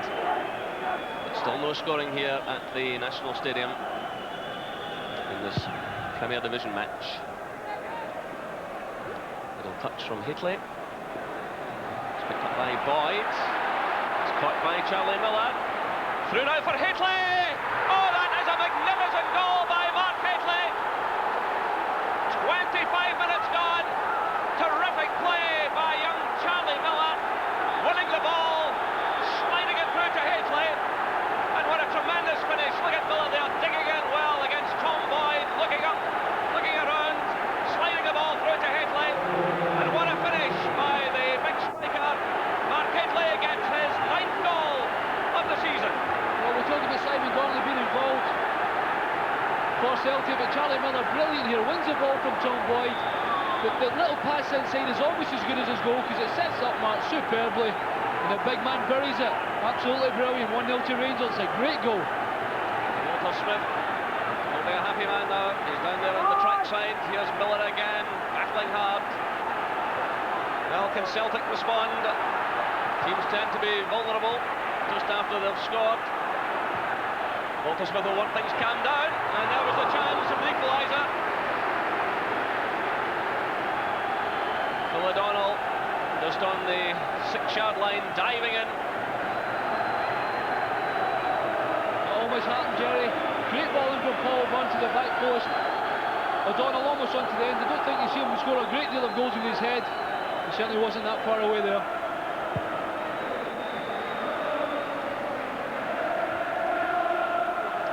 Volley with a good header away from the danger area.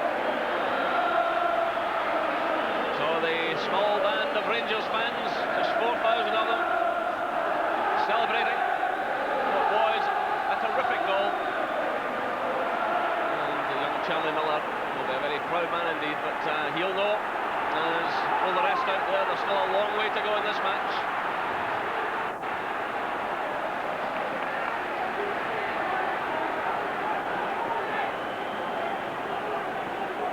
Archie Knox just below us, telling his players to keep things calm as Hateley gets the touch forward. This is O'Neill. Comes off the head of Robertson into the path of Simon Donnelly, who's looked very lively indeed. It's laid off by Collins to McStay.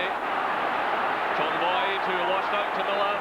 That goal, he'll feel he's got something to pay back here. Celtic have the free kick just outside the penalty area, Rangers penalty area. So O'Neill moves forward, and who scored with the glancing header the other evening at Ibrox in the League Cup semi-final. It's O'Donnell trying the shot, but it's weak and never a problem. But there might be a problem for him. He's limping quite a bit, and his fitness was in some question this week. He's been receiving treatment, so certainly we're hoping that he can continue. And his defence there, Jerry, the ball seemed to die for him there. It never seemed to bounce up so he could volley it at Andy Gorham's goal. And instead of that, rather sclaffed at it and didn't really trouble Andy at all. It's well cut out by McLaren. A little downward header there from Miller, which was a good one. Picked up by McStay. And that's a free kick to Celtic.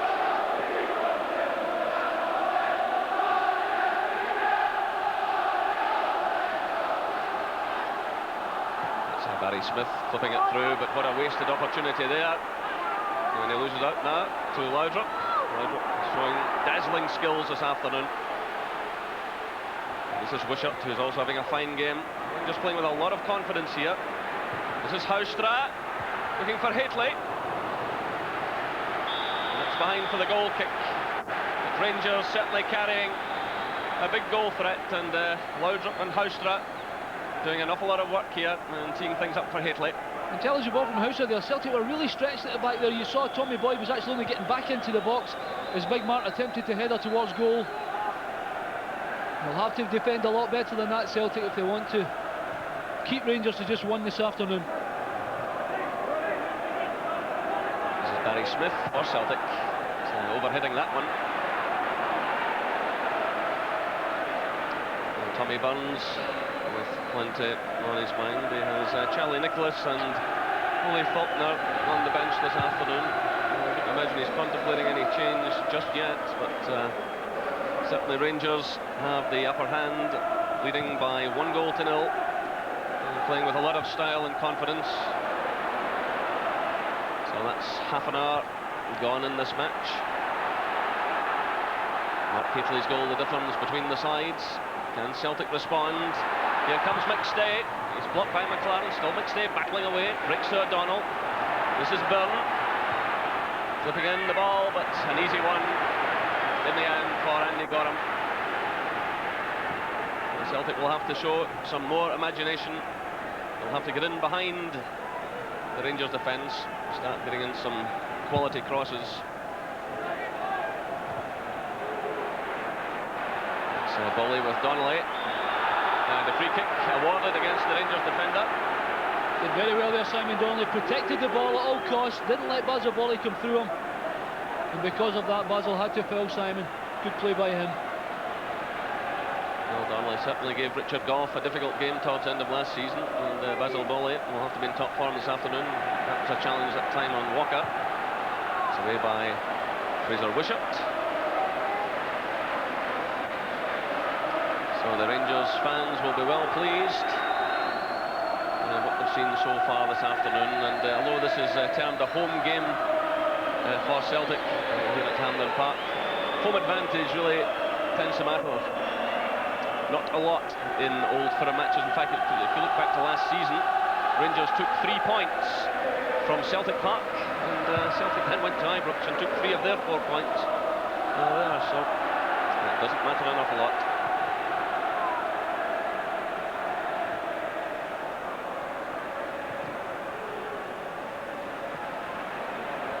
So McLaren climbing above Donnelly. Now it's McCall. Collins steps in for Celtic. This is O'Neill to Boyd. Down the line for Walker to chase, but Bolly's there. And again, Bolly taking no chance, sliding the ball out of play. Here comes Celtic again, it's Boyd. Sending in the cross. Robertson dealt with that one comfortably, but it's picked up by McStay. McStay trying to drive Celtic forward here. McLaren's with him all the way.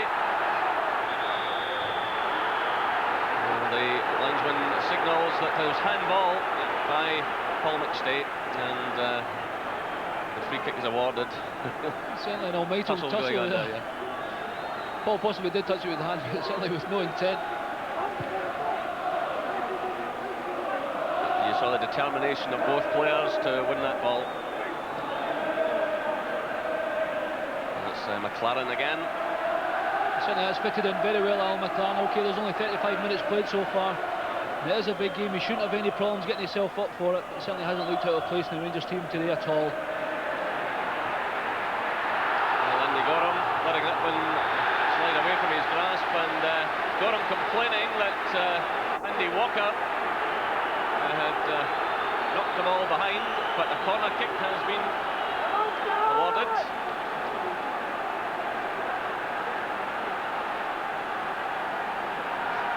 Celtic get something back here. It's Collins who delivers across, headed away by McLaren, done by O'Donnell. This is Andy Walker, picked up now by McCall. David Robertson does some good running ahead of him, switching over to the right hand side. This is Murray, and Murray pushing it just too far in front but getting away with it, flipping it through now, looking for Haustra. It's cut out by McNally. This is Boyd. O'Neill. Walker, good ball towards Byrne.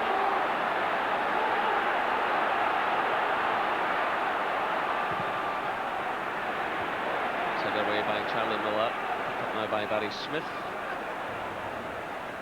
He's caught by Laudrup. Hateley through the middle. Laudrup through for Hateley, great ball. Still it's Hateley. Well, again, magnificent play by Laudrup. He looked around, he didn't have an awful lot there in terms of options, and then he slid the ball through towards Hateley. I think Mark Hateley knew exactly what Brian Laudrup was going to do there. He knew he was going to come inside and slip the little ball through to him because Mark was already on his way, but the angle was just a little bit too tight for him to beat Big Gordon. But again, Brian Laudrup's so dangerous when he's attacking defenders. We just do not like it. And like I said, he is really one of the best in the world at it. Well, Celtic had the 3 defenders to 2 attackers there, but still he managed to cause them a problem. Meanwhile, this is Peter Haustra. Good crossfield pass. This is Fraser Wishart. McCall's well forward and calling for it. It's played short though to Murray. Here's McCall now, trying to turn, but losing out to Brian O'Neill. Nice little turn by the Celtic defender. Murray. Bolly plays it through. There's a Wishart. He's come into this Rangers team this afternoon, and you would imagine he's been playing all season, such is his confidence. There's Laudrup popping up now on the right hand side, twisting and turning, drawing defenders towards him. Any young player watching the game today, I know I'm harping on about Brian, and I know him well, and I've been into trouble for saying too much about him, but this is what we pay money to pay for. We say we don't see enough quality. We see more than enough with Brian Laudrup. So Rangers leading Celtic by 1 goal to 0. Hateley the scorer after 25 minutes. Gordon Marshall in a hurry to get on with things. Celtic's passing a bit slack.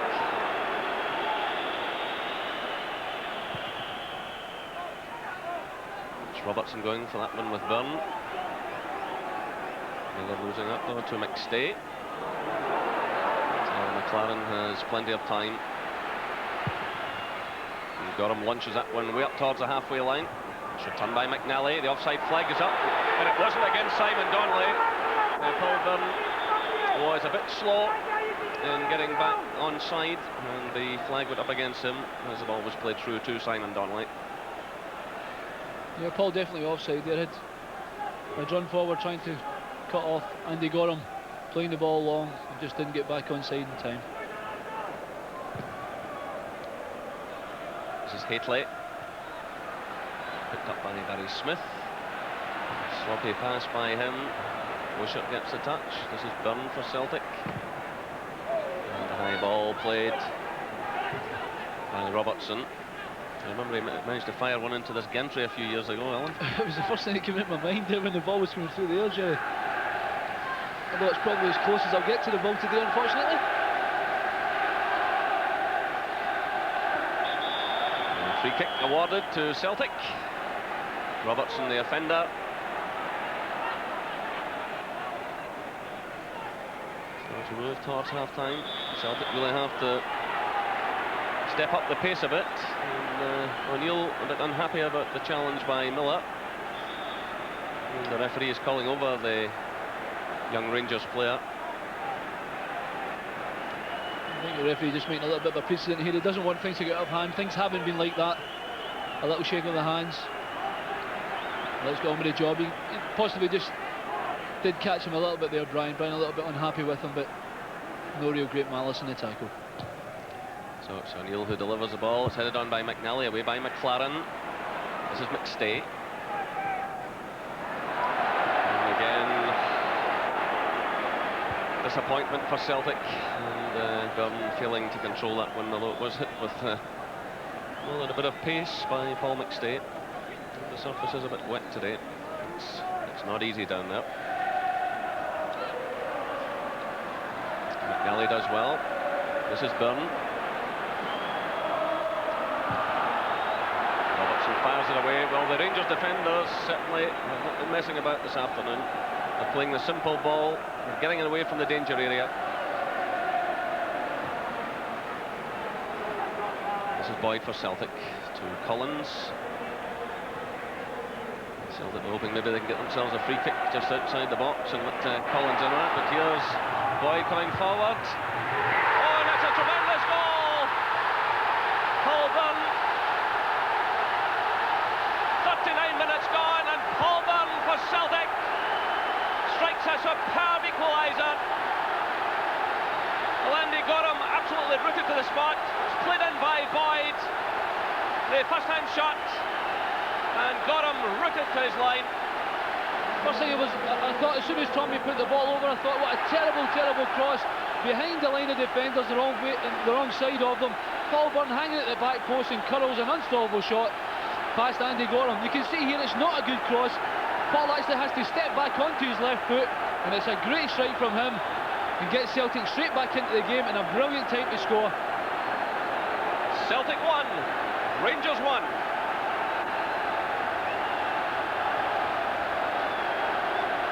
Just under 5 minutes of this first half left. Now, what a dramatic afternoon this is becoming. Paul Byrne, who just a few moments earlier was looking disappointed. A couple of his touches letting him down, and then he strikes that one past Andy Gorham, giving the goalkeeper no chance. So Tommy Burns, a happier man now.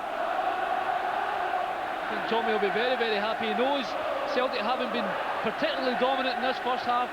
Have maybe got out of jail a couple of times, and if they go in 1-1 at half-time, I'm sure he'll be the happier of the two managers.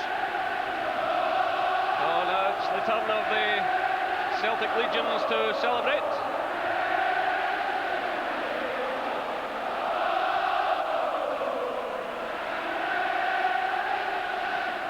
So just under 4 minutes of the first half left.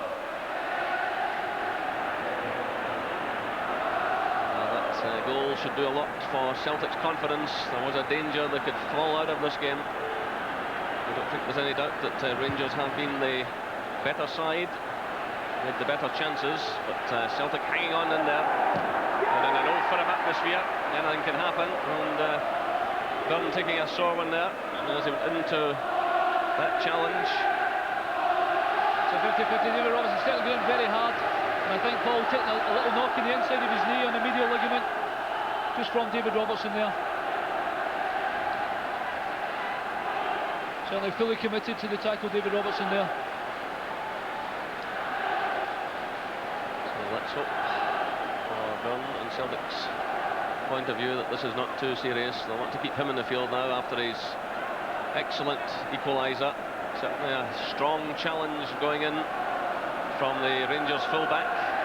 You see determination in David Robertson's face there. Certainly does catch him actually with his right knee onto Paul Byrne's knee. I'm sure he'll be all right. Scotty will have the magic vodka and the magic sponge. So Byrne back on his feet, and the match restarts with the throw by Robertson. Hateley gets a touch. Down goes Peter Haustra. Challenge there from O'Donnell. Free kick to Rangers, quickly taken. Played shot by McCall to Laudrup. Good ball through again for Robertson. It's Hateley! Oh, tremendous play by Rangers. What a stunning ball through by Laudrup to Robertson. The cross from Robertson, and Mark Hateley gets his second goal of the match. It's Celtic 1, Rangers 2, 42 minutes gone. It's a great ball by Brian Laudrup. David Robertson using his pace to perfection there, gets in behind Barry Smith, a great low cross. The man in form, Mark Hateley, attacks the front post, gets in front of Mark McNally, and Gordon Marshall has no chance. 2-1 to Rangers. So Mark Hateley increases his tally to 10 goals this season. He scored a couple against Celtic last season. He struck twice this afternoon. Here comes Celtic now. Just about 90 seconds left of this first half. Rangers leading by 2 goals to 1. But what a fabulous pass that was by Laudrup. There didn't seem to be very much on Robertson using his tremendous pace with a way down the left. Laudrup managed to thread it through to him. And Hateley again finishing with some considerable style. We're inside the final minute of this first half. Mr. Crombie trying to get his message across to Basil Bolly. And Celtic respond again in these closing seconds. It has been a good open first half. Celtic get themselves the corner kick. Conceded there by Wishart. O'Neill is well forward. It's Collins to deliver the cross. This is McStay. Hateley is back doing some good defending now. And this is Laudrup. What a fabulous game he's having. But on that occasion, the pass falling just a bit short. I'm sure the Rangers fans will forgive him that one. So we're now into injury time as Robertson scoops that one away. This is O'Neill finding Byrne, Celtic's goal scorer, who hits the early cross. And that's a free kick to Rangers. John Collins fouling Basil Bolly. Well, Jerry, these games more often than not can be such a stalemate. And then, although not so many times there's been no goals, no firm game, but certainly today there's plenty of action already in the first half. It's certainly making the second half, setting up for the second half to be an absolute cracker. So Murray pouncing on the loose one, through for Laudrup. Hateley's through the middle, Haustra's arriving, and that's away by McNally. Only as far as Murray. And Rangers have the throw-in. Tom Boyd there, making the challenge on Laudrup. Neil Murray leaving that one.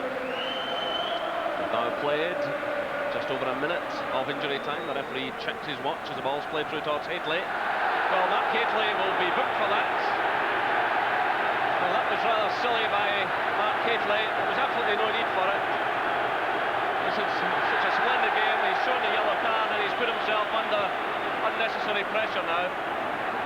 He kicked the ball into the crowd, and that is the bookable offence these days. So just a bit disappointing there. So there goes the half-time whistle. Well, Hateley booked a moment ago, but two tremendous goals from the Rangers strikeout. The half-time score here at Hampden Park. It's Celtic 1, Rangers 2. Yes, some match half-time, as Jerry says. Celtic 1, Rangers 2. In a couple of minutes, the first half thoughts of Paul Elliott and Maurice Johnston.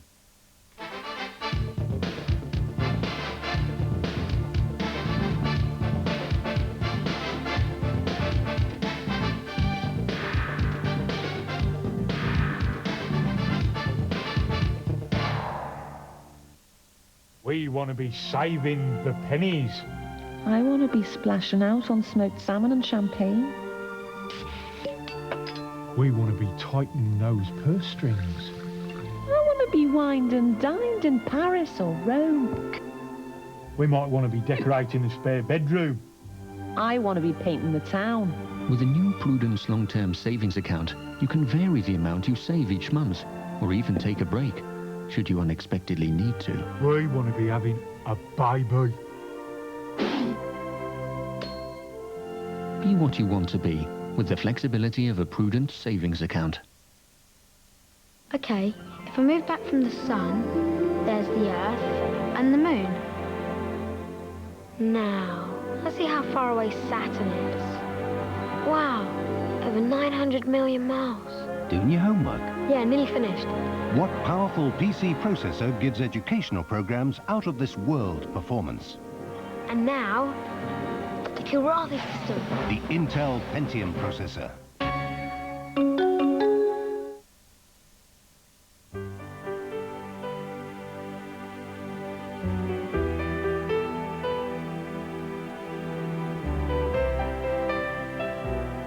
At Rover Dealers, we don't believe our job ends with the sale of a car. We believe that's where it begins.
My chefs at Burger King sometimes tell me they see faces in the flames. I don't see it myself. Buy the new bigger Whopper this month at Burger King, get another one free. Okay, free? Okay. Ah, there's nothing there. Buy one great tasted flame grilled Whopper, get another one free. You got it? There! Well, Saturday night at 8 o'clock, I know where I'm gonna go. I'm gonna pick my baby up and take her to the picture show. Saturday night at the movies. Saturday night at the movies. Saturday night at the movies. Saturday night at the movies. Come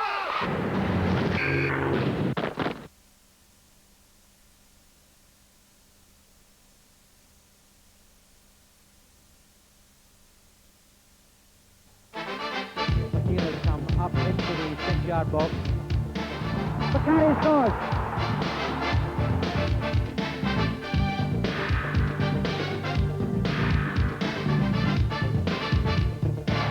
Lou McCarry scoring there in the 1971 Scottish Cup final replay. Paul, 2-1 Rangers at Hampden. What do you make of the first 45 minutes? I think both teams have made a significant contribution to a fantastic game. The quality has been good. What's impressed me in particular has been the amount of possession and the quality of the passing. And you find that, in my experience, some of the Old Firm games, Jim, even the ball needs a rest at half-time. You've got to be stretched off and have a cup of tea. Because, the quality, some of the passing has been very, very good. Some start, Mo. Mark Hateley right away showed that he was interested in this afternoon's proceedings. A header cleared off the line. Yeah, well, as you can see, Mark, he's straight out the top drawer. He's a superb athlete, great player, and he's proved it today. He scored 2 magnificent goals. We actually spoke about his aerial threat as well, didn't we, before, how the two centre-backs were going to deal with that. And that was a perfect illustration after an early time, Jim. You know, I mean, he was unlucky, should have scored. A few minutes later, after that, Paul, Andy Walker, he shows he's interested too, and he's done pretty well, actually. Yeah, I mean, Andy's a good player. I like him. He's always quick fault, speed of feet, and I mean, he was unlucky there. I mean, he hits it well on his left foot. I mean, that's the nearest chance, because in all fairness, Rangers, I think, have defended very, very well. A penalty claim, Mo. Did you feel Rangers were due this penalty? Yeah, for me it was certainly a penalty. He's clipped Mark as he's went by him. For me it was a penalty. Let's have a look at it now then. Talk us through it, Paul. Yeah, I mean, it's a great run, and I mean, that's a lovely ball inside. I mean, Mark takes it on, and as far as I'm concerned, I mean, there you can see the contact's there. Mark's towed it, he's seen the defender coming, but there's no doubts in my mind.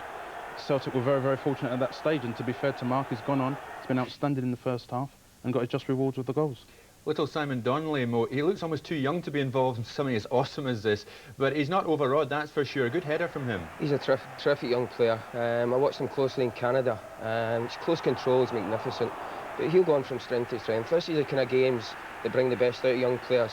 Hopefully he can come on to a better second half. A great chance then fell to Rangers, and it fell in particular to Neil Murray. As Jerry said in commentary, Paul, maybe another player might have scored here. Maybe the wrong player was in the end of this one. Yeah, I mean, it was... yeah, I mean, it's a great run again. I mean, that's where they've really had problems. But the ball comes across, and on another occasion, you probably wanted Mark Hateley to be on the end of that, because obviously the way he's playing and growing with confidence all the time, the likelihood is he would have put that in the back of the net. OK, well, at that stage, it was 0-0. We're going for another break now. In a couple of minutes' time, the second half of Celtic against Rangers live from Hampden.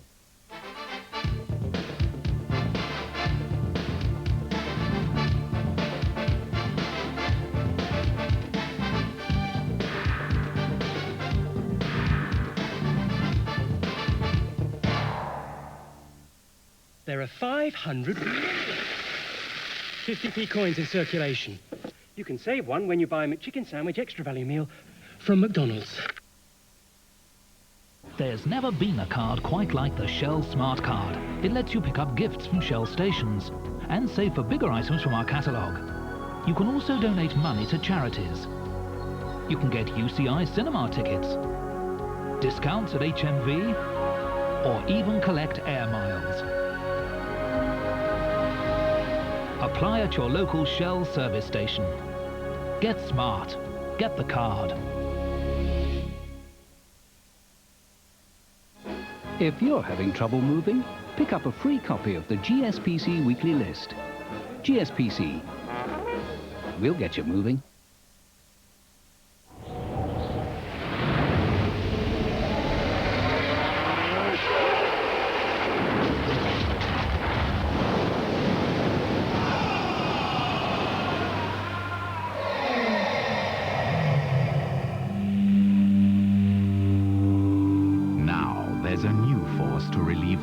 Cold and flu symptoms. New Nurofen Cold and Flu. Fast, effective Nurofen Cold and Flu. Buy a quarter pounder with cheese, extra value meal from McDonald's. Save an equilateral curved heptagon. 7 sides. I know. Not you, them. Sorry. Friends Provident has been helping people's dreams to blossom for 160 years. By trusting our experience, they've been able to plan for the future and realize their ambitions. We can help you provide for the years ahead too, with savings and investments, with pensions and with life assurance. Friends Provident. At every stage of your life, Friends provide. So there you are then. New engines, new interiors, restyled front and rear, the new face of the Vauxhall Astra. Yes, but our customers deserve more. Any thoughts? How about power steering as standard there throughout the range? Think of the cost. Only a buffoon would consider it.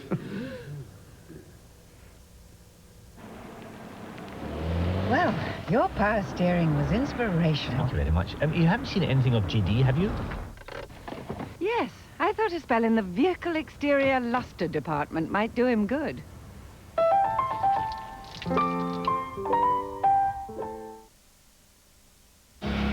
Inspired by genius, driven by madness, one man is about to create an unspeakable terror.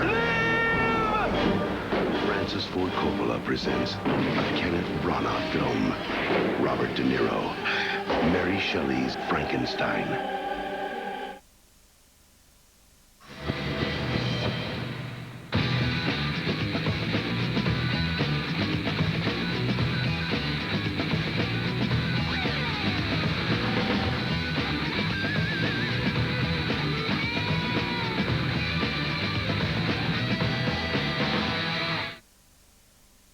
I am a numismatist. I collect coins. You can save 50p when you buy a Big Mac extra value meal. Then you can be a numismatist too.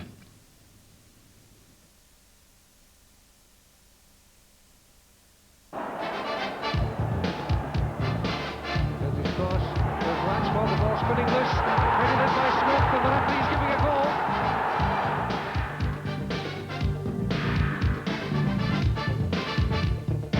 The man who'll be taking your calls later in the programme, Gordon Smith, looking a bit younger, with the winning goal in the 1978 League Cup final. Paul, Hateley scored the opening goal at Hampden in today's match, and it was some goal, wasn't it? Outstanding. Not just the goals, but his all-round contribution to the side. I mean, that was a great interception, wins it deep. That's a great ball, marks on his right foot, and that's a clinical finish. I mean, that's a man on top of his game, playing with a lot of confidence. Charlie Miller did well, didn't he there, Mo? Charlie Miller done exceptionally well. He's looked up, he's had time to play Mark in, but what a quality finish that is. I mean, Marshall, not really with a chance of saving that one. No, he didn't really have a chance. Mark's picked his spot, and it's his bad leg. Well, I mean, to be fair to Celtic, heads didn't go down, and Paul Byrne brought them right back into it, Mo. I'm delighted for Paul, because he went through quite a lean patch at the moment. He's looked up. This is a great ball in. And Tommy Boy's played it across, and Paul Byrne smashed into the bottom right-hand corner. Great finish. Not a bad finish. 1-1 at that stage then. Everything was happening. Bedlam breaking out, Paul, and then Hateley did it again. Yeah. I think Tommy Burns will be disappointed because it's in the 42nd minute. I mean, it's a great run by Robertson, great ball, and Hateley times that to perfection. OK, well, let's go back to Hampden then and rejoin Alan McInally and Jerry McNee for the second half of Celtic against Rangers. Welcome back to Hampden Park, and Celtic have been forced into change. Goalie Faulkner has come on for Barry Smith. So Phil O'Donnell is lying in a very deep role, almost in the left back area, and Boyd has switched over to the right hand side. He's picked up Peter Haustra, so Tommy Burns having to make a bit of a change.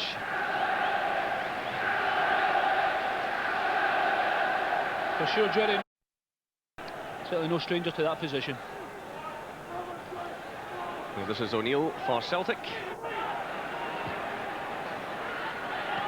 Disappointing ball. So Phil O'Donnell keeping a very close watch on Laudrup in this second half, so that'll be an interesting situation to view. Good long kick from Gorham. It's away by O'Neill, returned by Robertson. O'Neill again for Celtic. And a free kick awarded against McLaren. His challenge on Walker. Celtic in a hurry to get on with things, but referee Bill Crombie calling them back. Watch it retaken. So there was the challenge by McLaren. Celtic trying to get forward from that free kick.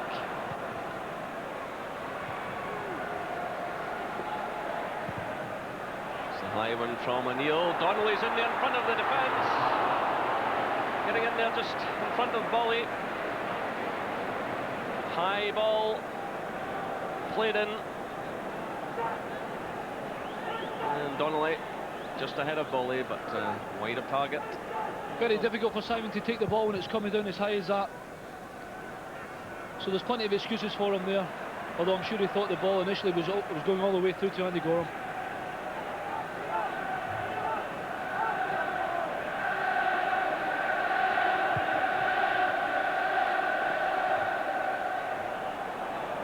So that's out, and it's Rangers ball.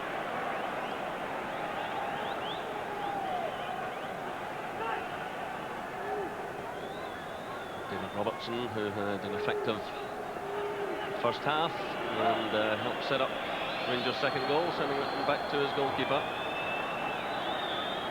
I just wonder what the respective messages would be from the managers at half-time. I think Walter Smith obviously is very happy the way the team's playing. He's, Mark's leading the line very well up front, and with Hauser and Laudrup orchestrating things, Charlie Miller being so influential, I'm sure he's very happy. With David Robertson getting forward, as he does as often as he can, has already managed to produce, or helped to produce, a goal. Tom, on the other hand, is going to be disappointed the amount of times Celtic seem to give the ball away, especially from deep positions, when they want his distribution a little bit better and create more chances, obviously. So Andy Walker trying to bear down on goal there, but Rangers standing firm. Celtic certainly want a goal from a striker this afternoon. Their only goal so far coming from Byrne, and too many of the goals coming from players like that this season. They really have to get a better return from their strikers. Andy Walker, in fact, is the only one of the recognised strikers to have scored since August.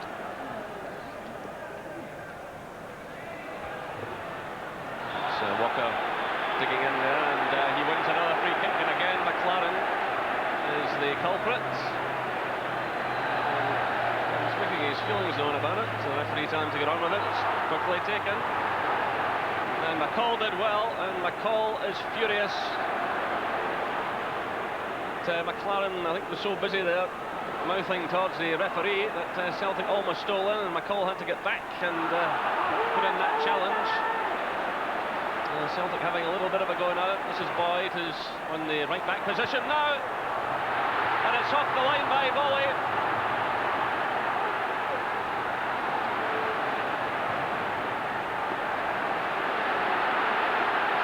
Faulkner almost grabbing the equaliser for Celtic. It was Tom Boyd looking around there, swinging in the high ball towards the substitute. Well, Butler did really well. Basil Bowley just using his body, and young Simon Donnelly managing to get it away, but a very, very close thing there. So 50 minutes gone here at Hampden Park. It's Celtic 1, Rangers 2. Both Rangers goals coming from Mark Hateley and Byrne, Paul Byrne, the scorer for Celtic. Here comes Collins now, trying to find Donnelly. It's picked up by Laudrup, just gliding past McStay. He's got Wishart away to his right. This is Wishart. That was superb play again by Laudrup. That's a nice little ball played through towards Haustra. But Brian Laudrup there, just gliding past Paul McStay. The foot on the accelerator, just stepping away from him. Great control, and eventually pushing the ball through towards Fraser Wishart. Certainly seems to find another gear in those situations, Brian. Well, that time, thankfully for Celtic, it never came to anything. Wishart almost getting onto the weighted ball. McLaren's clearance. Celtic battling hard here, looking for the equaliser. It's away by Charlie Miller. Picked up now by Simon Donnelly. This is John Collins. Good play by Collins. Well, he could have made the pass there to Byrne, but he tried to cut inside and the chance was lost. And this is Haustra now, but overheading that one as McCall began his run. John desperately trying to get the ball onto his left foot there to try and have a curling shot. Alan McLaren made a good crunching tackle, not allowing John to have any shot on target at all.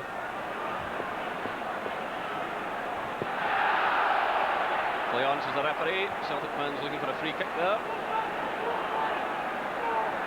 This is O'Neill. Long one for Donnelly to chase. Wishart's with him. Ball spinning quickly off the surface and behind for the goal kick. Exactly, Jerry, what I said. Tommy won't be happy with that. He has to find his front men rather than... It has been raining a little bit. The surface is quite slidey and the ball's not going to hold up for your strikers. It's going to do just exactly what it did there and run out the park. And that's not how Celtic are going to get themselves back in the game. Hateley going for that one. free kick against Charlie Miller. He had a fine first half. And here comes Celtic.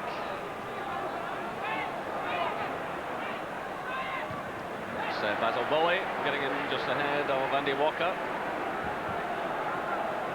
Certainly Bowley has operated efficiently this afternoon alongside McLaren, a new partnership. Celtic perhaps hoping to exploit it, but so far they've done well. Jersey pulling going on there, I think by Simon Donnelly, and McLaren involved as well. The referee, though, trying to let play flow as much as possible. This is Boyd for Celtic. Through to Walker, it's quickly closed down, lays it off to Byrne, and falls behind McStay. It's picked up by Laudrup. Long one from McNally, and Bowley's header. They had to get that one away quickly because Donnelly was threatening. This is Faulkner, the substitute. Looks away to O'Donnell. It's all a bit frantic at the moment. Swept away by McCall, only as far as O'Neill. This is Boyd. It is Byrne ahead of him. It's played through towards Walker. McLaren's digging in hard, so too is the Celtic forward. Good determination by both players. It's McStay across to Collins. Collins clipping the ball in. And David Robertson. Well, I thought he'd drawn out of that, but the referee is awarding a corner kick. Robertson can't believe it. Stuart McCall is furious, but the referee pointing out towards the corner flag. Meanwhile, below us, Charlie Nicholas is preparing to come on. I don't think the referee has spotted the intention yet. I don't know how the referee can give a corner there because he was in no way in a position to give it, and the linesman never gave it. Rangers get it away from the danger area. It's picked up now by Tom Boyd. Looking for Faulkner. Good downward header by him. Oh, a complete miscue by Hateley. Well, Gorham could actually have caught that ball because it was certainly not a deliberate pass back, but he just decided to head it away. I think he did the right thing, Jerry. I wouldn't like to have caught the ball. I don't know what the referee might have given, but in their wisdom, I can almost tell you exactly what he would have given. I think Andy did the right thing there.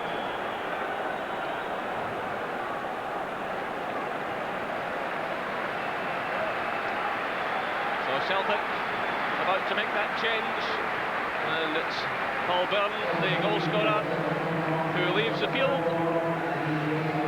And it's Charlie Nicholas who comes on to a huge ovation.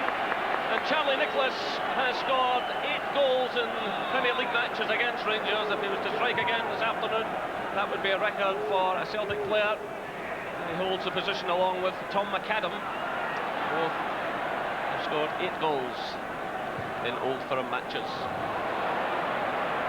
Of course, Rangers have a substitute down there as well, Ali McCoist, who has 24 goals against Celtic in his career. I just wonder if at any stage he'll come into the proceedings. But certainly, Rangers in the driving seat, leading by 2 goals to 1. There's an early touch for Nicholas. It doesn't come off. It's McCall who plays it through. McStay dug in there well for Celtic, but it breaks Rangers' way again. This is Laudrup. And a little slip by him there.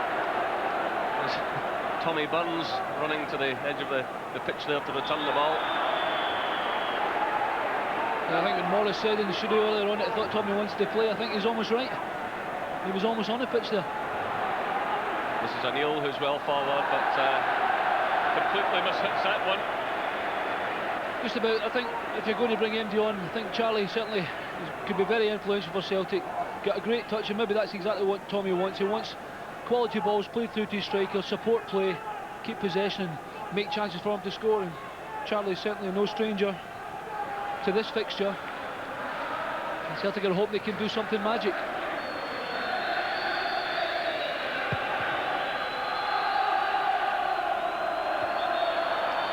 Free kick awarded against Hateley.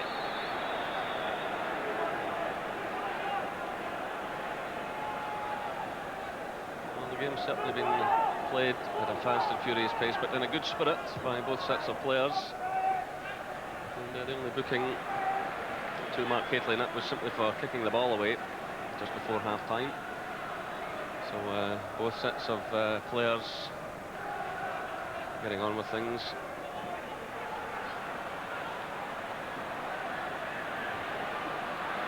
This is Collins.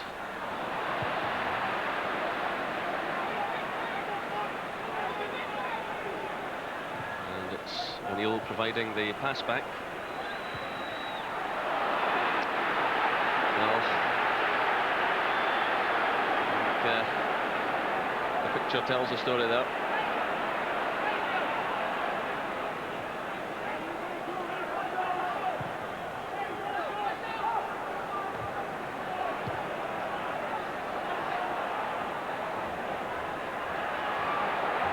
Celtic now, and it's McLaren who makes the pass back. I said a moment ago that Hateley's was the only booking, because McLaren also falling foul of the referee, so we have to be careful. The official attendance this afternoon, 32,171. And the referee steps in now and awards a free kick to Rangers. John certainly catching Schumacher a little bit late there. Although, like you said, Jerry, it certainly hasn't been a dirty game at all. The game has flowed. The referees tried to let the game flow. And if the second half is anywhere half as good as the first, then hopefully we're in for another feast.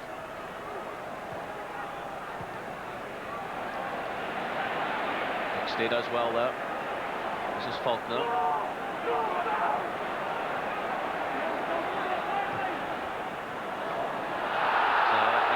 Celtic have to show some more imagination.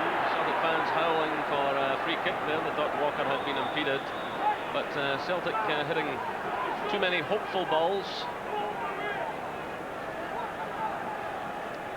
So Hampden Park looking splendid these days, and the South Stand, which we're sitting above at the moment, will be demolished and replaced next year. Hopefully taking the capacity to more than 50,000. It'd be nice to see this ground hosting European finals again sometime in the future. Again, the referee tells players to get on with it. Mr. Crombie trying to let things flow. It might be to Celtic's advantage, but Faulkner beaten to the ball by Andy Gorham.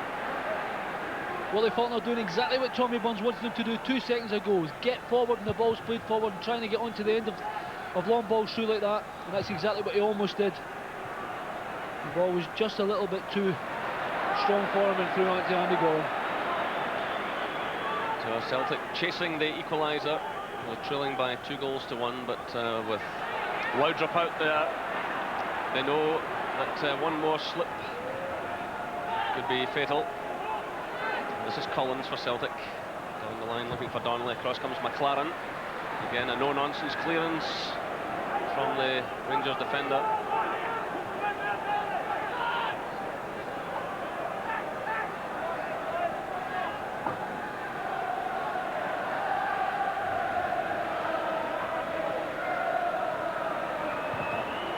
So by McLaren.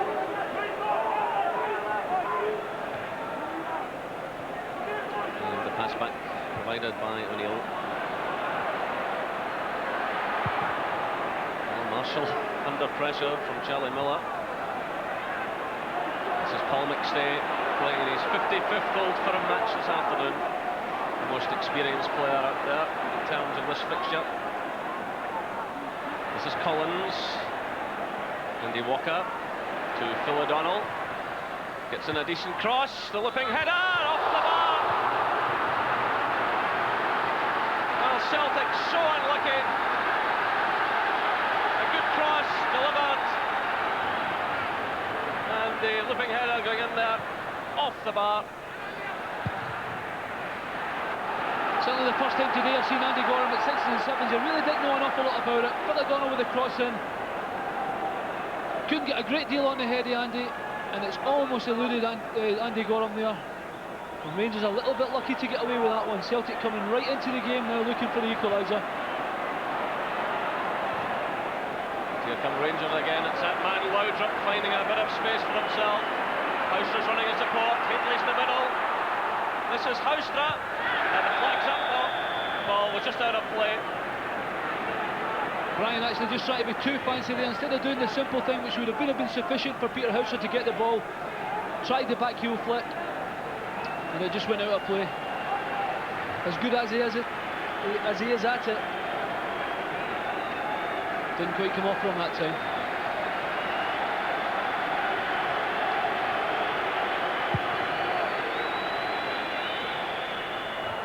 So Faulkner again, doing well in the air. This is Boyd to Nicholas. Celtic will be encouraged by what's happened in the last few minutes. They're starting to make some inroads, but again, it was obvious the danger of Laudrup. There's Walter Smith down there with It's Walter Smith taking part in his 15th Old Firm match as a manager this afternoon. He's won 6 of them, lost 4 and drawn 4. And he's won the crunch matches in both the Scottish Cup and the League Cup so far. And here's a moment for Wishart to watch carefully, and he responds well, despite the threat of Faulkner.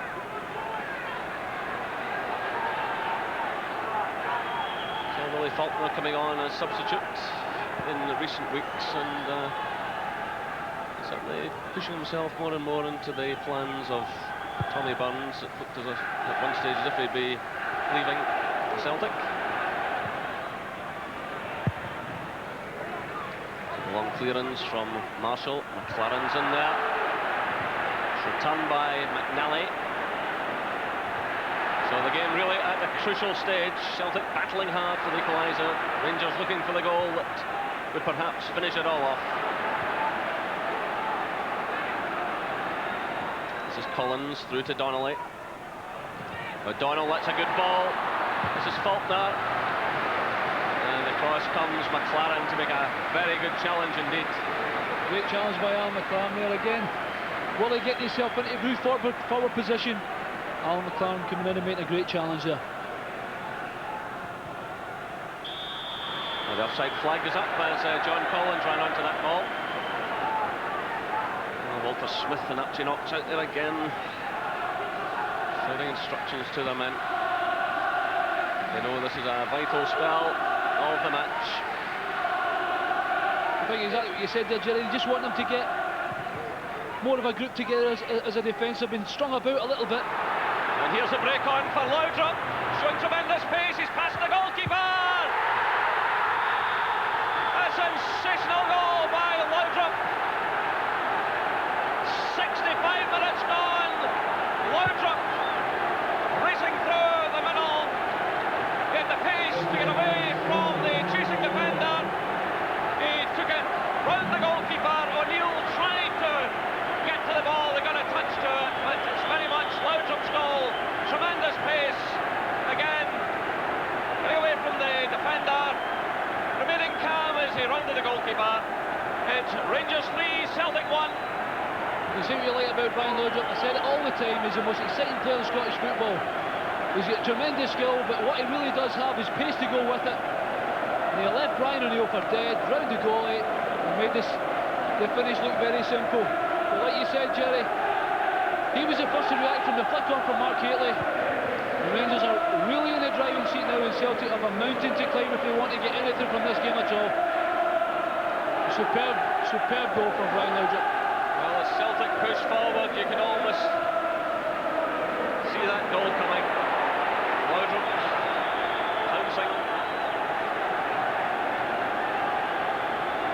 So the small band of Rangers fans delighted. There's Ali McCoist, a veteran of so many of these games. And David Hagan with him.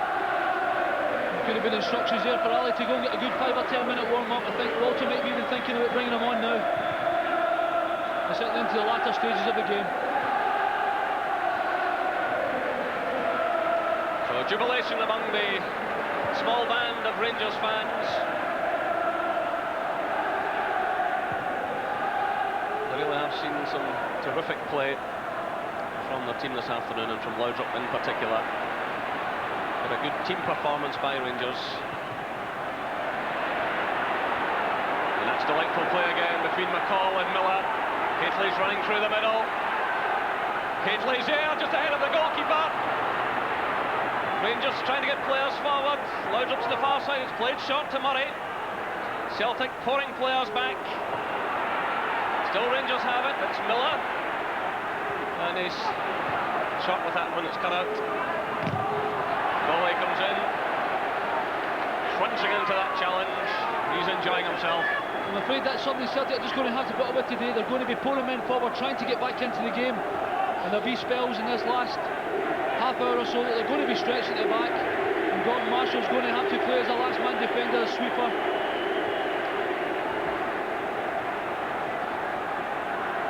So can Celtic pull back a goal and give themselves some kind of chance? Just over midway through the second half, they're trailing by 3 goals to 1. That's a good pass from Nicholas. The chance almost on for Collins here, but Fraser Wishart coming across. It was a good ball, across goal from Simon Donnelly, but Wishart responded well. The problem wasn't that it was a superb through ball from Charlie Nicholas. The problem was that Simon Donnelly was almost on his own up front, and there wasn't enough further forward players for Celtic to cause on a real danger when the ball came into the box. So Collins delivers across, got him, commits himself, he's lost it. No, it's chopped off by the referee. Well, Andy Walker not enjoying the best of good fortune this afternoon. He had a header against the bar. That goal is chopped off and Andy Gorham has taken it off. Well, Gorham committed himself and went for it. Well, you know I'm not a great lover of goalkeepers getting too much. There may have been a little contact. Andy came to win the ball. There may have been a little contact, but for me that's a 50-50 ball. Andy failed to take the ball cleanly, and it should have been a goal for Celtic as far as I'm concerned. I said the goalkeepers get a little bit too much protection. I'm sorry, I side against the referee there. I would have let the goal stand. Andy never took the ball cleanly enough. Well, they say the bricks even themselves out in the great game, and perhaps that makes up for the very strong penalty claim Rangers had in the early stages of the match. But it's a warning for Rangers that maybe there's still just a little bit of work to be done. 70 minutes have been played now. Rangers leading by 3 goals to 1. 2 from Hateley, 1 from Laudrup, and Byrne, the scorer for Celtic. And the referee awards the free kick against Paul McStay.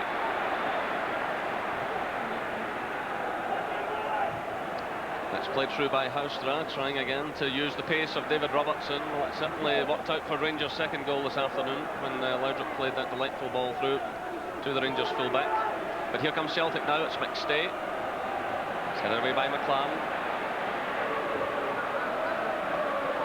Long ball now for Hateley. McNally challenges strongly and challenges well. He seems to be very happy, Mark McNally, when he is doing a man-to-man marking job. Although Mark Hateley bagged a couple today, Mark McNally has played a little better than he has of late. Well, all the noise, as you can imagine, coming from that small band of Rangers fans. The Celtic supporters rather quiet at the moment, but here comes Celtic. It's Faulkner. This is Houstra now for Rangers, looking for Laudrup. Takes it well. Brilliant play again, stepping away from O'Donnell. Still it's Laudrup. He just makes it look so easy, doesn't he? I'm sure he's feeling the pace a little bit now, Jerry. You know, 70 minutes gone. He's had a few real foraging runs.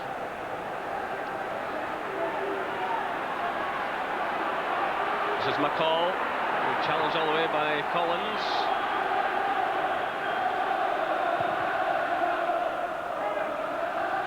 And that's out of play, so the throw goes to Celtic.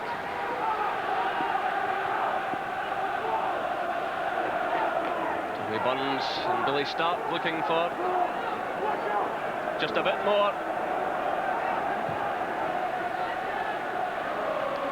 Walker gives chase, and that's good defending by Fraser Wishart. He really has played splendidly this afternoon. Superb professional, just 29 years of age. He's been around for a long while, and to be able to come in to this kind of atmosphere this afternoon and play the way he has, he must be delighted with himself so far. I think Walter Smith must be very happy with him when he can include him in.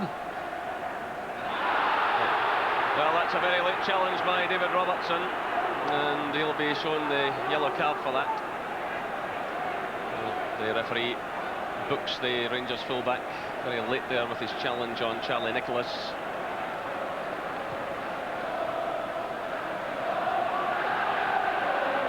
So nothing comes of that for Celtic. Time running away from them.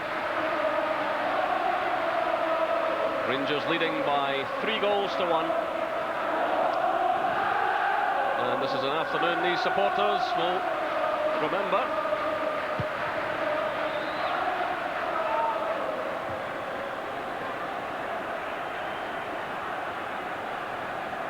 Nicholas playing it through, still has a lovely touch, finding fault now, but he loses out to Laudrup. Rangers on the break again. It's Laudrup, Hateley through the middle. Rangers don't have many players forward at this stage, but Laudrup trying to go all the way through, and he gets the corner kick. But again, superb skill, great running. It really is a pleasure to watch. Just seems to find that extra gear when he's going past players, Brian. Mark McNally just could not get it. So it's Laudrup himself to take the corner. Hateley was left there in a bit of space. It's Bully's downward header. The chance on for Laudrup. Great save by Marshall. Away by McNally. And the shot going in from Murray over the top. Fine save by Marshall. Deep cross from Brian Laudrup. Inevitably, Mark Hateley wins the header. I think Hooser was actually a little bit surprised to see the ball get through to him from Bolly's header. Big God makes a great save and keeps Celtic in the game meantime, if only just. It's a long ball played through by Boyd. McLaren does well. This is Robertson. Robertson charging forward here, leaving it now to Laudrup. 75 minutes gone, the offside flag goes up against David Robertson, who had continued his move forward. Yeah, Brian Laudrup looking for the ball all the time. He certainly was offside. David had kept his run forward and just couldn't stay onside. This is Nicholas for Celtic. O'Donnell. In comes Collins. Onto that favoured left foot of his, but it's Haustra who's deep in his own defence. And he does the wise thing, gets it away from the danger area. Nicholas floats in the high one. Again, McLaren's there. Chested down by Murray. Bolly's breaking out of defence now. Hateley's away to his right. Laudrup stays left. Celtic have been in serious trouble here. Still it's Hateley. Hateley trying to curl the shot round Gordon Marshall. And Basil Bully springing out of defence and causing real problems for Celtic. They're getting the ball to Hateley. Yeah, Basil on a nosebleed there. He was looking for someone to pass the ball to as soon as he passed over the halfway line. Mark trying to curl the ball round Big Gordon, but unfortunately, Big Gordon rather. Unfortunately, not enough curling the ball.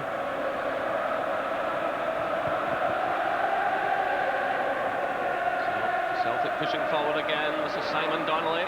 Still it's Donnelly, but high over the target, but the ball deflecting, and the corner kick awarded to Celtic.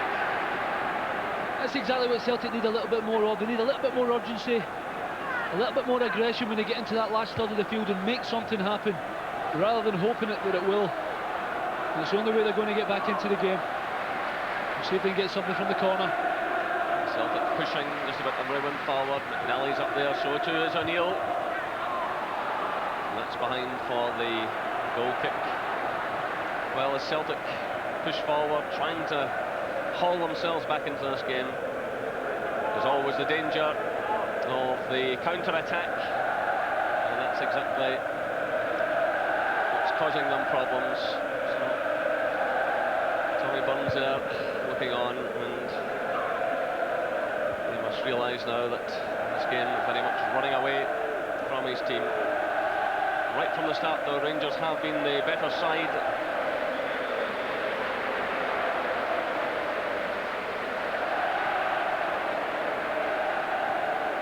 This is McNally.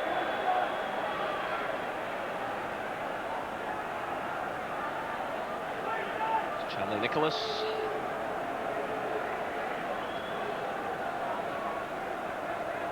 Still Celtic have it. This is Boyd. Donnelly's outside him. McCall's there challenging. Donnelly knocks it back. Goalie challenge as well. McStay's there for Celtic. That's good play by McStay. The chance is out for Collins. That's a magnificent save by Andy Gorham. Good play by the Celtic captain, Paul McStay, getting the ball through to Collins. And Andy Gorham making a very good save indeed. So it's Collins who drives it in. It's Hauser who gets the touch. Laudrup's there as well, but loses out to O'Donnell. Across comes Fraser Wishart. Celtic have the throw. Good little bit of pressure by Celtic there. Andy Gorham making a superb save by John Collins. I'm sure John thought he was going to score. His Scotland teammate denied him. John Collins has scored in 5 of the last 6 Old Firm matches in which he's played.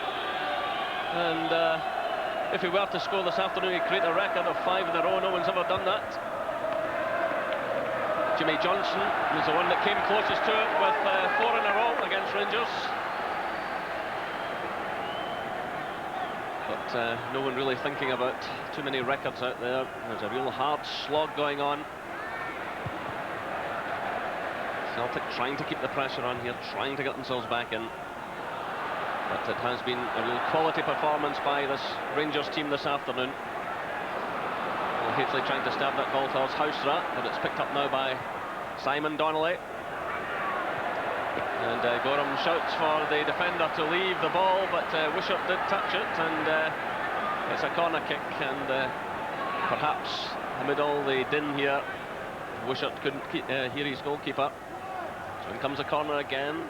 Once again, Rangers stand firm. McLaren took a little bit of a knock there as he cleared that one. So 10 minutes left. Rangers leading by 3 goals to 1. Here comes Celtic again. It's Collins. Blocked by Fraser Wishart. It's John Collins again. This is McNally. Nicholas lying deep, sending the ball through, but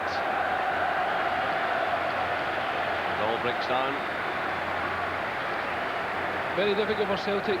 Rangers playing very, very well as a defensive unit and midfield unit. And for Celtic to break them down, it will need a little bit of individual brilliance. At the moment, they just haven't got that little bit to trouble Andy Gorham's goal.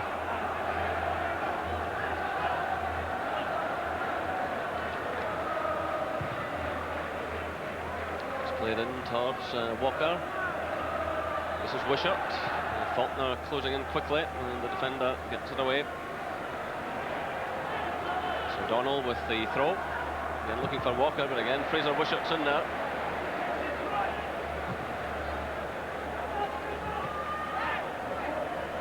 And I think there might be a few extra pounds bonus money getting into Wishart's wage packet this week. He really has been splendid. Again, he attacks the ball with Collins, but Collins gets the better of him that time.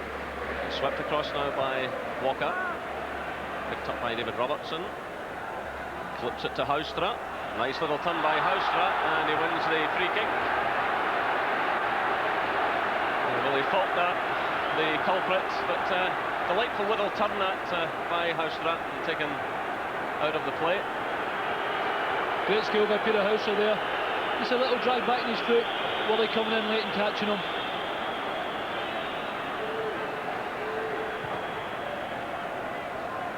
Just under 8 minutes left. Celtic 1, Rangers 3.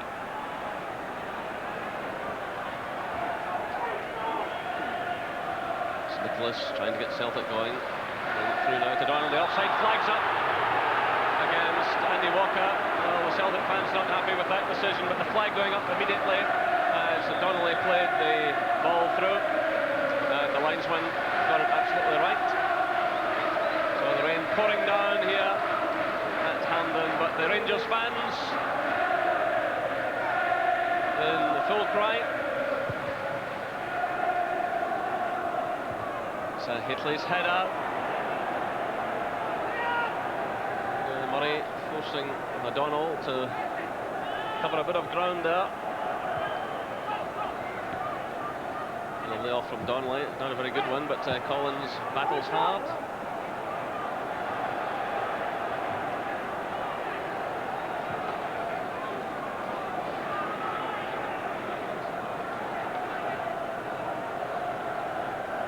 This is Charlie Nicholas. That's O'Neill pushing forward.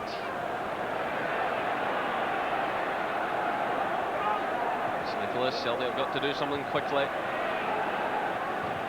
Less than 7 minutes left. This is Laudrup, but too many Celtic players around him on that occasion. It's away by Miller. Laudrup's breaking again, showing tremendous pace. Again, he's by the goalkeeper. Hateley's with him. The player topples the ground, and the referee indicates it's a goal kick. Well, it looked like another goal for Laudrup. Again, he had the pace to get away from the defender. He grabbed the goalkeeper. He was just a bit wide on this occasion. He decided to take the goalkeeper on again. He might have knocked that one back to Mark Hateley. But it's hard to be critical of a player who's put so much into the game this afternoon, and you can see he really is toiling a bit now. No one will know, only Brian Hateley will know, Brian Laudrup will know why he never actually had a shot on target there. I can only say obviously he's feeling the pace, and he was a little bit tired after another great run. And I'm sure Paul Elliott back in the studio can sympathise with some of the Celtic defenders. When you're playing against a man that has some skill and the pace that he has to go by defenders, it really is sometimes a nightmare. This is Walker for Celtic, through looking for Donnelly, but Bolly read the situation. And again, the Rangers centre-backs taking no chances. That's the way they've operated all afternoon, just playing the simple ball away, getting away from the danger zone. And both Bolly and McLaren have been doing that. So just under 5 minutes left now, Rangers leading by 3-1. Laudrup digging in again, looking for McCall. McNally comes across there and shoots the ball high out of play. I'm certainly presuming that that's one of the tactics, or so-called tactics, that Walter Smith has given his back four today, and it's exactly that. Take no chances. As confident as Andy Gorham is with the back pass, the ball's been played to safety, and because of that, Rangers have looked at most times under no pressure at the back at all. Rangers about to make a change. David Hagan is warmed up down on the track side, but here come Rangers through Hateley. Still it's Hateley. Good skills by the big striker. Still he's battling away, but losing out eventually. So just under 4 minutes left, and Rangers will make that change now. Only 4 minutes left, Jerry, but Stuart McCall busting a gut to get back to do his defending job in midfield. Just when Celtic could have run the break, he clears the danger. So Charlie Miller, who's had a splendid game and who helped set up the opening goal, is off to a huge ovation. And he's replaced by David Hagan, who made his first appearance of the season last Saturday. There's another player who's been transfer listed, but I think after the squad performance today, Walter Smith will be looking at one or two of these players again. He'll certainly get a lot out of them this afternoon. Here comes Celtic. It's Charlie Nicholas playing it through. Good running there by Boyd. It's picked up though by Houstra. So just under 3 minutes left. Robertson survives that challenge. Across it comes to Laudrup. Hagan's running in support. He's a tired man now, it's Laudrup. Hagan going in a good run down the right-hand side, but Celtic have it again. This is Faulkner. Wishart steps in. This is Hateley with McNally. Both players topple to the ground, but a lot of tired legs out there now. Yeah, I think for sure, obviously, Walter Smith, between the two managers, is going to be very happy. I think he'll be more than happy with Charlie Miller's performance today. Wasn't just a player in the team today, had a great influence in the game, set up the first goal for Mark Hateley, and on the same hand, I think Tommy's going to be very happy with Simon Donnelly. He's tried to create two very young players in a big game, big atmosphere, and I thought that both of them have handled themselves very, very well indeed today. Well, Rangers moving forward, and they're about to make another change because Ali McCoist is now ready to come into the fray with just 2 minutes left, and it's Laudrup who's coming off. I don't think he wants to leave the field. He's been enjoying himself, but he's put so much into the game. I think he's asking his way to the dressing room there. So on comes Ali McCoist to a huge roar. Well, it would be the fairy tale ending if he could score his 300th first team goal for Rangers in these closing stages.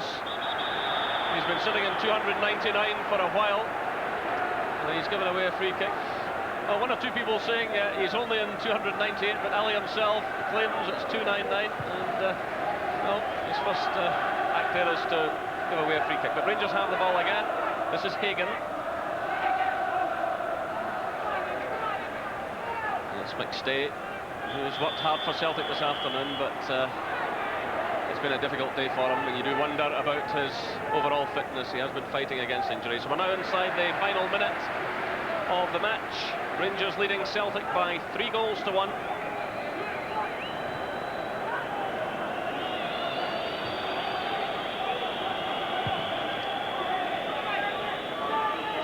This is O'Neill.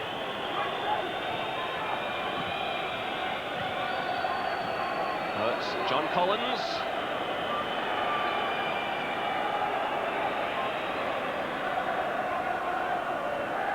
Played through by Donnelly. This is McStay. It looks all about consolation for Celtic now.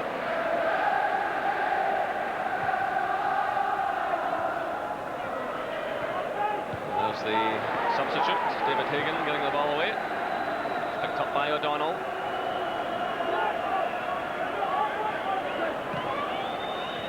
So really a splendid Rangers performance this afternoon. And Walter Smith will be a delighted man after a difficult start to the season for him and his players. John Collins there, who's been such a thorn in Rangers' side in the last couple of years. Well, they haven't been able to weave any great magic for Celtic this afternoon. So now into injury time as Charlie Nicholas sends it across. Ball is there. This is Collins. Playing it through to Simon Donnelly, and Wishart makes the challenge. Throw into Celtic.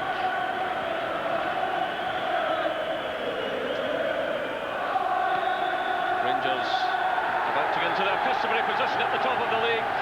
They have defeated Celtic here at Hampden this afternoon. 2 goals by Hateley, 1 by Laudrup. Walter Smith a happy man. The full-time score, Celtic 1, Rangers 3. So the curtain comes down on the second Old Firm clash of the season. In a couple of minutes, we'll look at the key incidents with Paul Elliott and Maurice Johnson.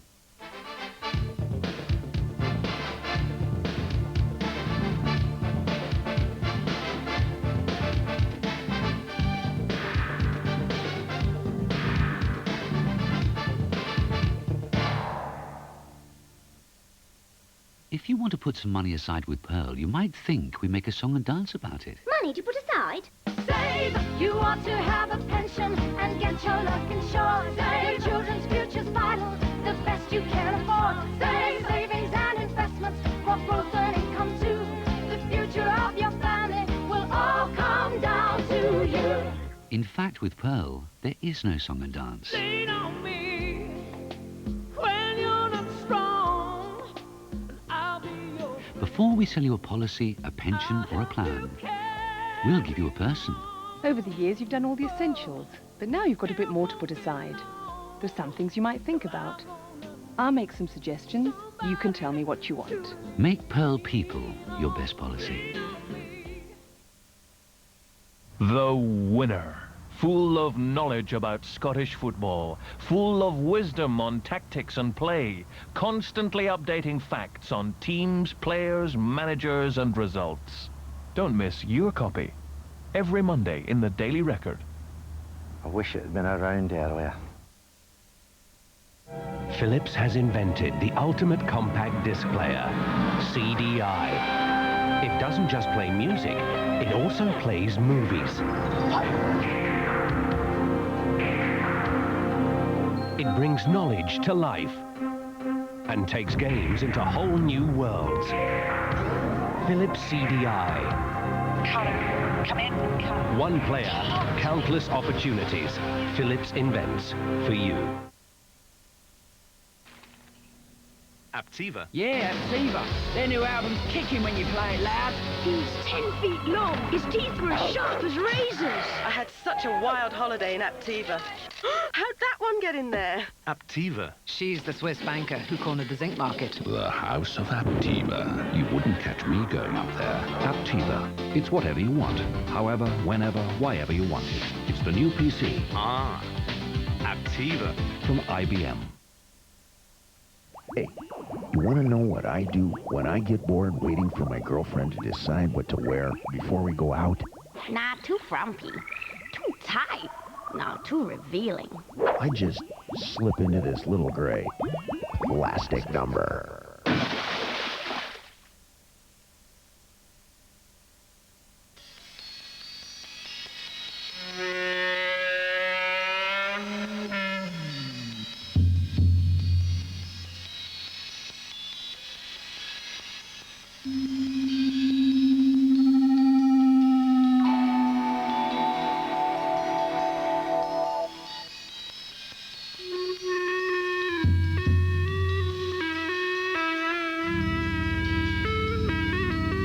The only way to predict the future is to shape it. The new BMW Compact.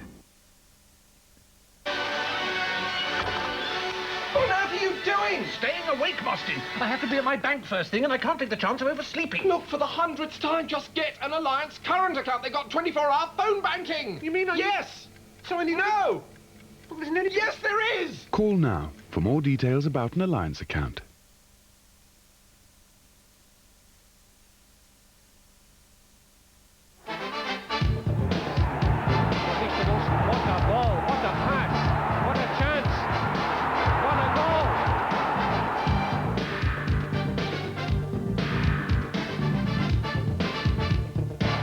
Paul Wilson, the scorer there in the 1975 Glasgow Cup final. The second Old Firm game of the season has come and gone. What did you think? Paul Cooney, Gordon Smith and John Cahoon are waiting for your calls on 0500 404 000, and we'll be joining them shortly. Paul Elliott, it has come and gone. What did you think? Outstanding game. I mean, I really felt that that game has done Scottish football a lot of good. Obviously, with a lot of disappointment, the club's coming out through Europe. Possibly a lot of criticism unfairly levelled at the Scottish game. I mean, that quality today of both sides, not just Rangers, you know, was a real contribution to a fantastic game. Mo, Celtic had to chase the game at the start of the second half. Andy Walker did all right, and he posed a bit of a threat to Andy Gorham here. Yeah, he's very unlucky. Great header here. I think Andy had it covered, but you see David Robertson clears his lines. It was a kind of half chance. It wasn't really a full chance there. He's cleared his lines. Paul, Mo told us at the end of last week, Brian Laudrup, somebody who runs at you for fun. What a great line, and that was absolutely typified this afternoon. Superb. What a goal here. I mean, you need a taxi to keep up with him there, and I don't think the taxi would have caught him. But I mean, his pace and power, the way he's penetrated throughout the whole game, and his composure, even after running 50 yards with the ball, brings it around the keeper and slots it into an empty net. I mean, that's a player of the highest order. I mean, he's a world-class performer. There's no doubts about that. You wouldn't like to play against him, Paul? I'm better off retired. Celtic Mo had a goal disallowed. Now, what did you think? I think Alan McInally thought the goal should have stood. Yeah, well, as you can see here, Andy Gorham's coming for it. The lads challenged him, and Andy Walker's putting it into the net. I would say it's a 50-50. Andy's tried to take it cleanly, but he's let it fall, and Andy Walker's put it into the net. I'd give a goal for that, actually. You give a goal? Because I think at times the problem is the referees sometimes, you know, overprotect goalkeepers. I mean, the goalkeeper's got to come, he's got to retrieve the ball. He tried to come, he didn't get it, and I think he certainly, the goal should have stood. Well, still on the goalkeeping theme, Paul, I mean, Marshall did brilliantly saving from Houster towards the end, didn't he? Yeah, I mean, he done well. I mean, that was, I mean, Mark's left there, unattended in the box, absent from leave. I mean, that's a great save. I mean, he does it well. He closed them down well there, yeah, didn't he? It's quality save. He's played quite well. He's had no chance for the 3 goals. You see, point blank stop.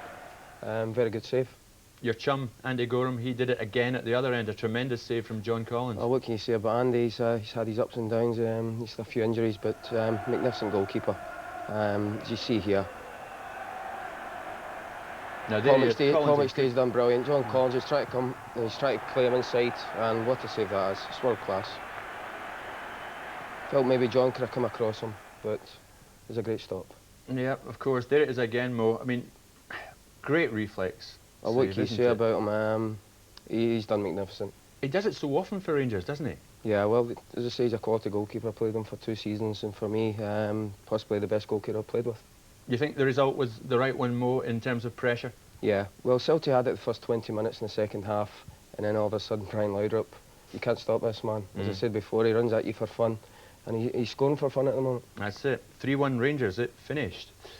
Well, the winner of our first goal scorer competition is Andreen Roberts from Carnoustie, who picked Mark Hateley to open the scoring. Your prize, a Bells League Championship football autographed by players from every senior club.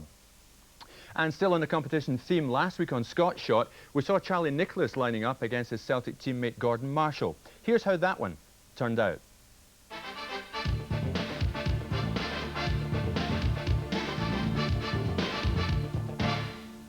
Well, this week it's Davy Cooper's turn on the spot, and facing up to him once again is Gordon Marshall.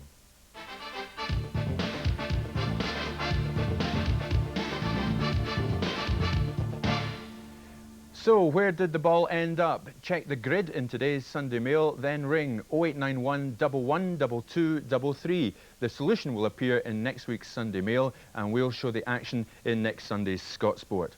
And we'll take another break now. In a couple of minutes, your chance to have your say. Remember the telephone number 0500 404 000. The calls are free, and Paul, Gordon and John will be taking them right after this short break.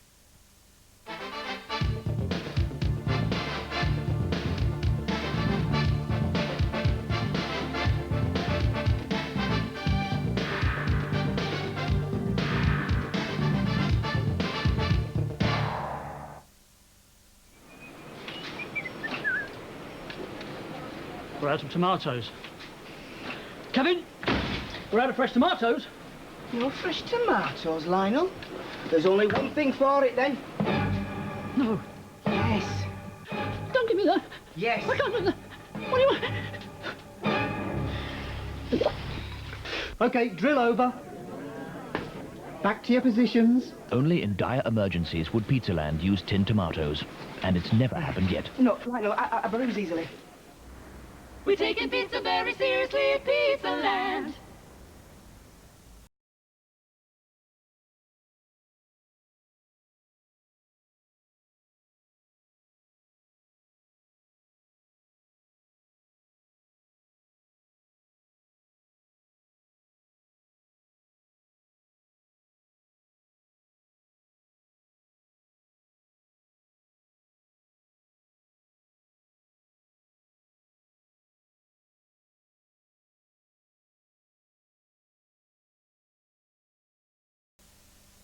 One mobile phone network covers under half the UK population.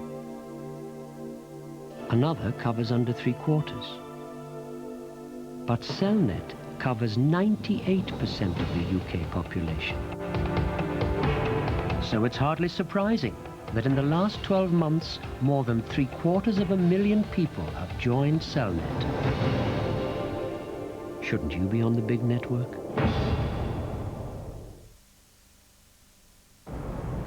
The ambassadors' receptions are noted in society for their host's exquisite taste that captivates his guests. Ferrero Rocher. Delicious. Excellent. Monsieur, with this Rocher already spoiling us. Ferrero Rocher, a sign of good taste. The first thing I stuck my lungs. Belief is everything. I've never been afraid of heights, ever. I guess I have a pretty healthy fear of death. You conquer fear through knowledge. 1 centimeter this way or that way, and it's 400 miles down. I've got to know this car is going to deliver. Control. I'm a control freak! When I ask it to do something, it responds.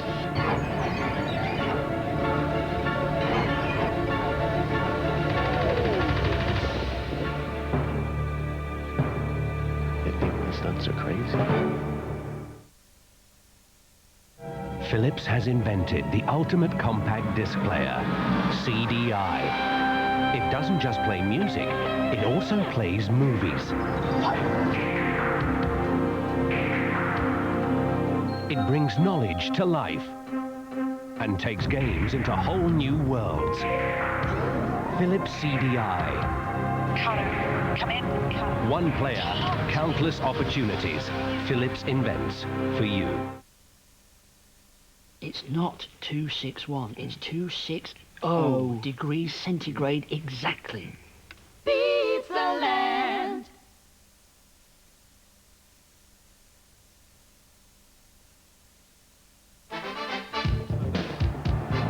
Stinging up at Johnston. Steen again with a chance.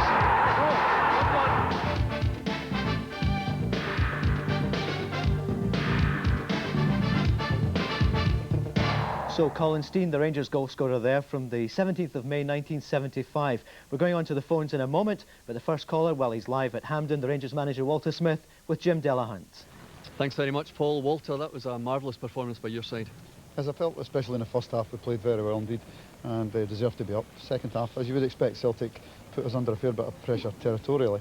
But that allowed us to break away, and we might have even added to our score in the second half. I just said to you a minute ago before we came on air that Brian Laudrup had a great game, and you said, he's no bad.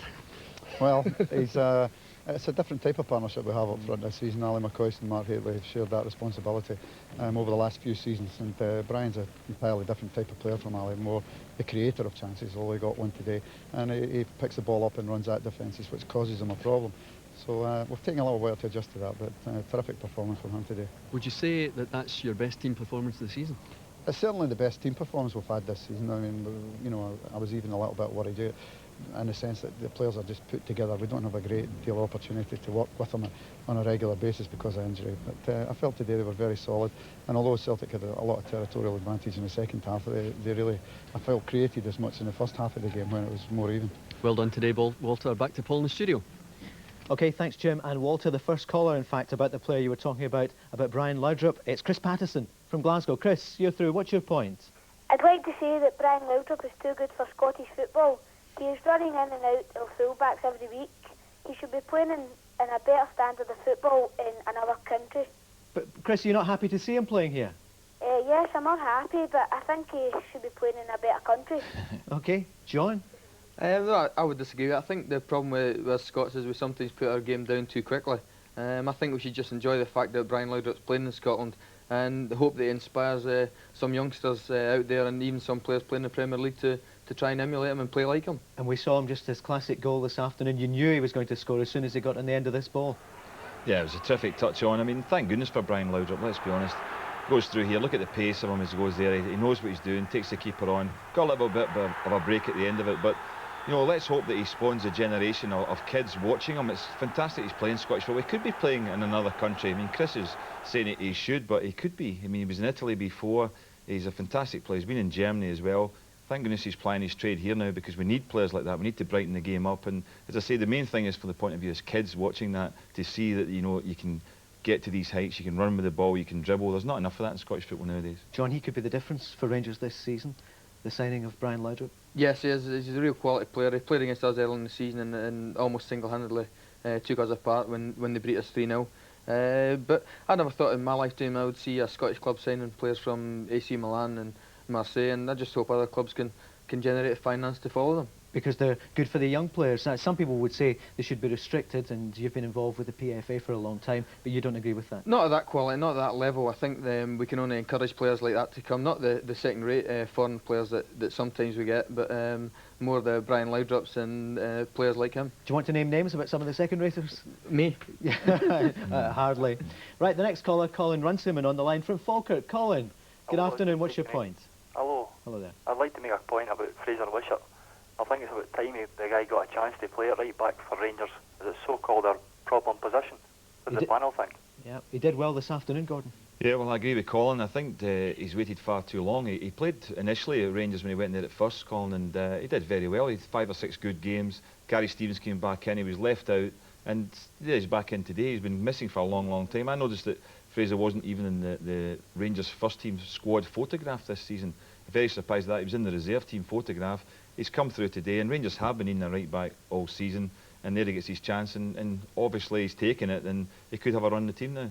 2 years ago, it looked as though he was well, he was out of the game for a time, signing on the Brew, so it's quite a turnaround for Fraser. Yes, turnaround for Fraser. He played very well today, but I would say that the player that had playing right back early in the season, Craig Moore, played very well against us, and I think he's a quality player, but he's got a little bit of time to come on. And I think Fraser will take his chance just now and string a run together. How did you feel about Alan McLaren today? You've been playing with him for so long at Tynecastle. He's now doing well for Rangers. Yeah, I was never worried about Alan, how he would handle today's game. I knew he'd handle it very well because he's a quality player and he's got a good temperament for that. And he slotted in and looked at home, and I'm delighted for him because he's a lovely lad and he's a very good footballer. And Big Dave McPherson yesterday, do well for you? Yeah, David did well for us. 1 or 2 teething troubles when he passed it back to Henry's right foot. He must have thought it was Andy Gorham. But Dave had a great strike from about 35 yards, and he must have learned that at Ibrox. But yeah, Dave, he's a quality player. Bottom for his goal scoring, John, haven't you? Yeah, he handled himself well, though, Gordon, didn't he, in the transfer? Dave McPherson, very positive about going to Tynecastle. That was the right way to accept it, really. He said that, you know, he was looking forward to going to Hearts. It was a great move from this stage of his career. Rather than talk about leaving Rangers and the disappointment, he gave up his contract to go. Obviously got a good deal financially, but the main thing was he was positive about going to Hearts, and if he can turn things around for them and start a good run with them, it's a marvellous signing, I think. OK, back onto the lines, up to Aberdeen now, and James Smith. James, you're through. What's your point? I would like to say to the panel, would it be not better to play the Coca-Cola Cup final at Hampden instead of at Ibrox? Because there's not a lot of players get a chance to play at Hampden. And I think the Wraith players, there's not a lot of them played at Hampden, should get the chance to play there, whether or not Celtic play there at home or not. OK, Gordon? Well, I think the Celtic players would rather play at Ibrox the way things are going. From the record at Hampden, it's not been very good of late, and Wraith Rovers are trying to take the game to Hampden now, and you can see why after today. But I think I would agree with the caller that Wraith Rovers are now willing to play at Hampden, and that's the main aspect of it. It is the Coca-Cola Cup final, it is a national stadium, and the reason the game was going to be played at Ibrox was to make it fair because Celtic are using it. But if Wraith Rovers are quite happy to play there, I don't see any reason why they shouldn't take the game back to Hampden. Good result yesterday for Aberdeen, and they needed it. Yes, they did. Willie Miller looked a very relieved man last night, but they've got a lot of quality players, and they'll come through. The media are always looking for a crisis club, and this week's turn it just happened to be Aberdeen's. We went through earlier in the season, but they've got enough quality players to come through. But on the point, if I was a Wraith Rovers player, I would definitely want to play the Coca-Cola Cup final at Hampden. John, you're sounding a bit like a manager there, having a go at the media, but you're on the media today. Surely these things happen at the clubs, we don't make it up. Yeah, gamekeeper turned poacher there, poacher turned gamekeeper, but yeah, I think, but the media do, they've got to get people watching the programmes, got to get people buying their newspapers, but that's the way the game goes in circles, and hopefully next week it'll be somebody else's turn and Willie Miller will get a little bit of respite. OK, we're going to Carlisle now, and Stephen Henderson's on the line. Stephen, hello, what's your point? Hello, don't you think that it's about time the referees should use a bit of logic? Because yesterday, I believe it was the Blackburn game, 2 minutes to the end, one of the players had picked up the ball after it had gone off over the line for a throw-in, and then he was yellow carded. He was already yellow carded prior to that, and because he had been given the double yellow card, he was shown the red card and was off. Now, he was amazed by that, and looking at the Rangers game today... Right, so you think basically refs are being too petty, John? I think sometimes they are. I've got to watch what I'm saying here, criticising referees, because we're sometimes a bit strict up here regarding that. But yes, I think sometimes they are a little bit petty. Sometimes difficult or bad fouls get let away, and then the petty things like throwing the ball away, or Mark Hateley today kicking the ball away. I thought it was still in play at the time. I thought he was a bit unlucky. But that will count towards a suspension for him maybe later in the year when it's important, when it comes down to the crunch in the league or the cup. So I think sometimes they should be taken a little less seriously than bad fouls. Tremendous focus now on referees, Gordon. So much live television like today, and the nation is watching. Yeah, I mean, to talk about logic and refereeing decisions sometimes is a bit strange because it doesn't seem to go hand in hand with each other. I would say that I think the refereeing decisions that are given honestly, we should just accept them. We shouldn't really change them. Where they prove that the referee's is wrong, you know, they're talking in Germany at the moment about changing decisions of games, replaying games. They shouldn't do that. If the referee has given the decision, we can all criticise, but he's only got a few seconds to make his mind up. We saw a decision today, a penalty kick Rangers should have had. Everybody saw it, and the referee didn't. But as I say, he gave it fairly, and you've just got to accept that. John, you wouldn't think of going into refereeing after you hang up the boots? No, because I know how difficult a job it is, and I'm not that daft to try and do that. But it's a very difficult job that they've got. Everybody knows it, and we sometimes make it harder than it is for them.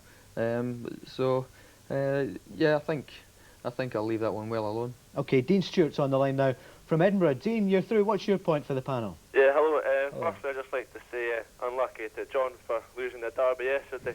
And my point is, do you not think that it's a bit of a liability, Everton possibly playing 5.5 million for Durant and Ferguson, considering Durant hasn't been the same since his knee injury, and Duncan Ferguson just seems to be more trouble than he's worth? Well, he's not too keen on either Duncan or Ian Durant. I think everybody's you're only worth what somebody's prepared to pay for you, and if Everton are prepared to pay 5.5, it's up to Rangers because they hold the two players' contracts.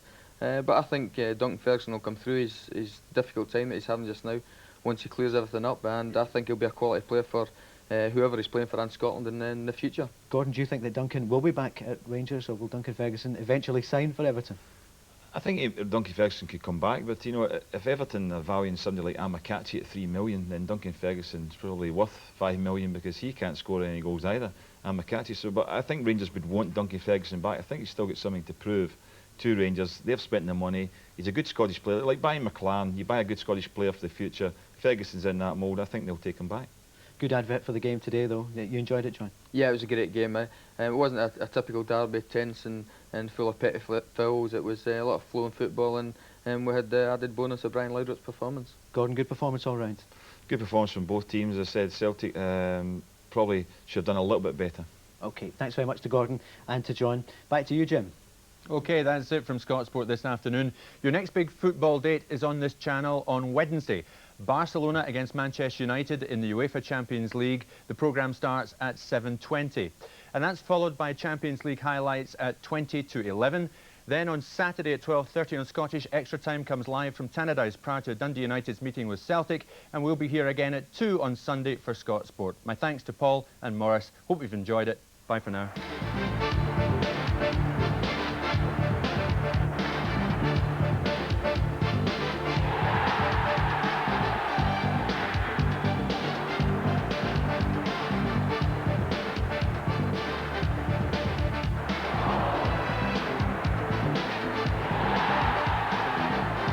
Scott Sport is produced in association with Littlewoods Pools, a bigger draw than ever.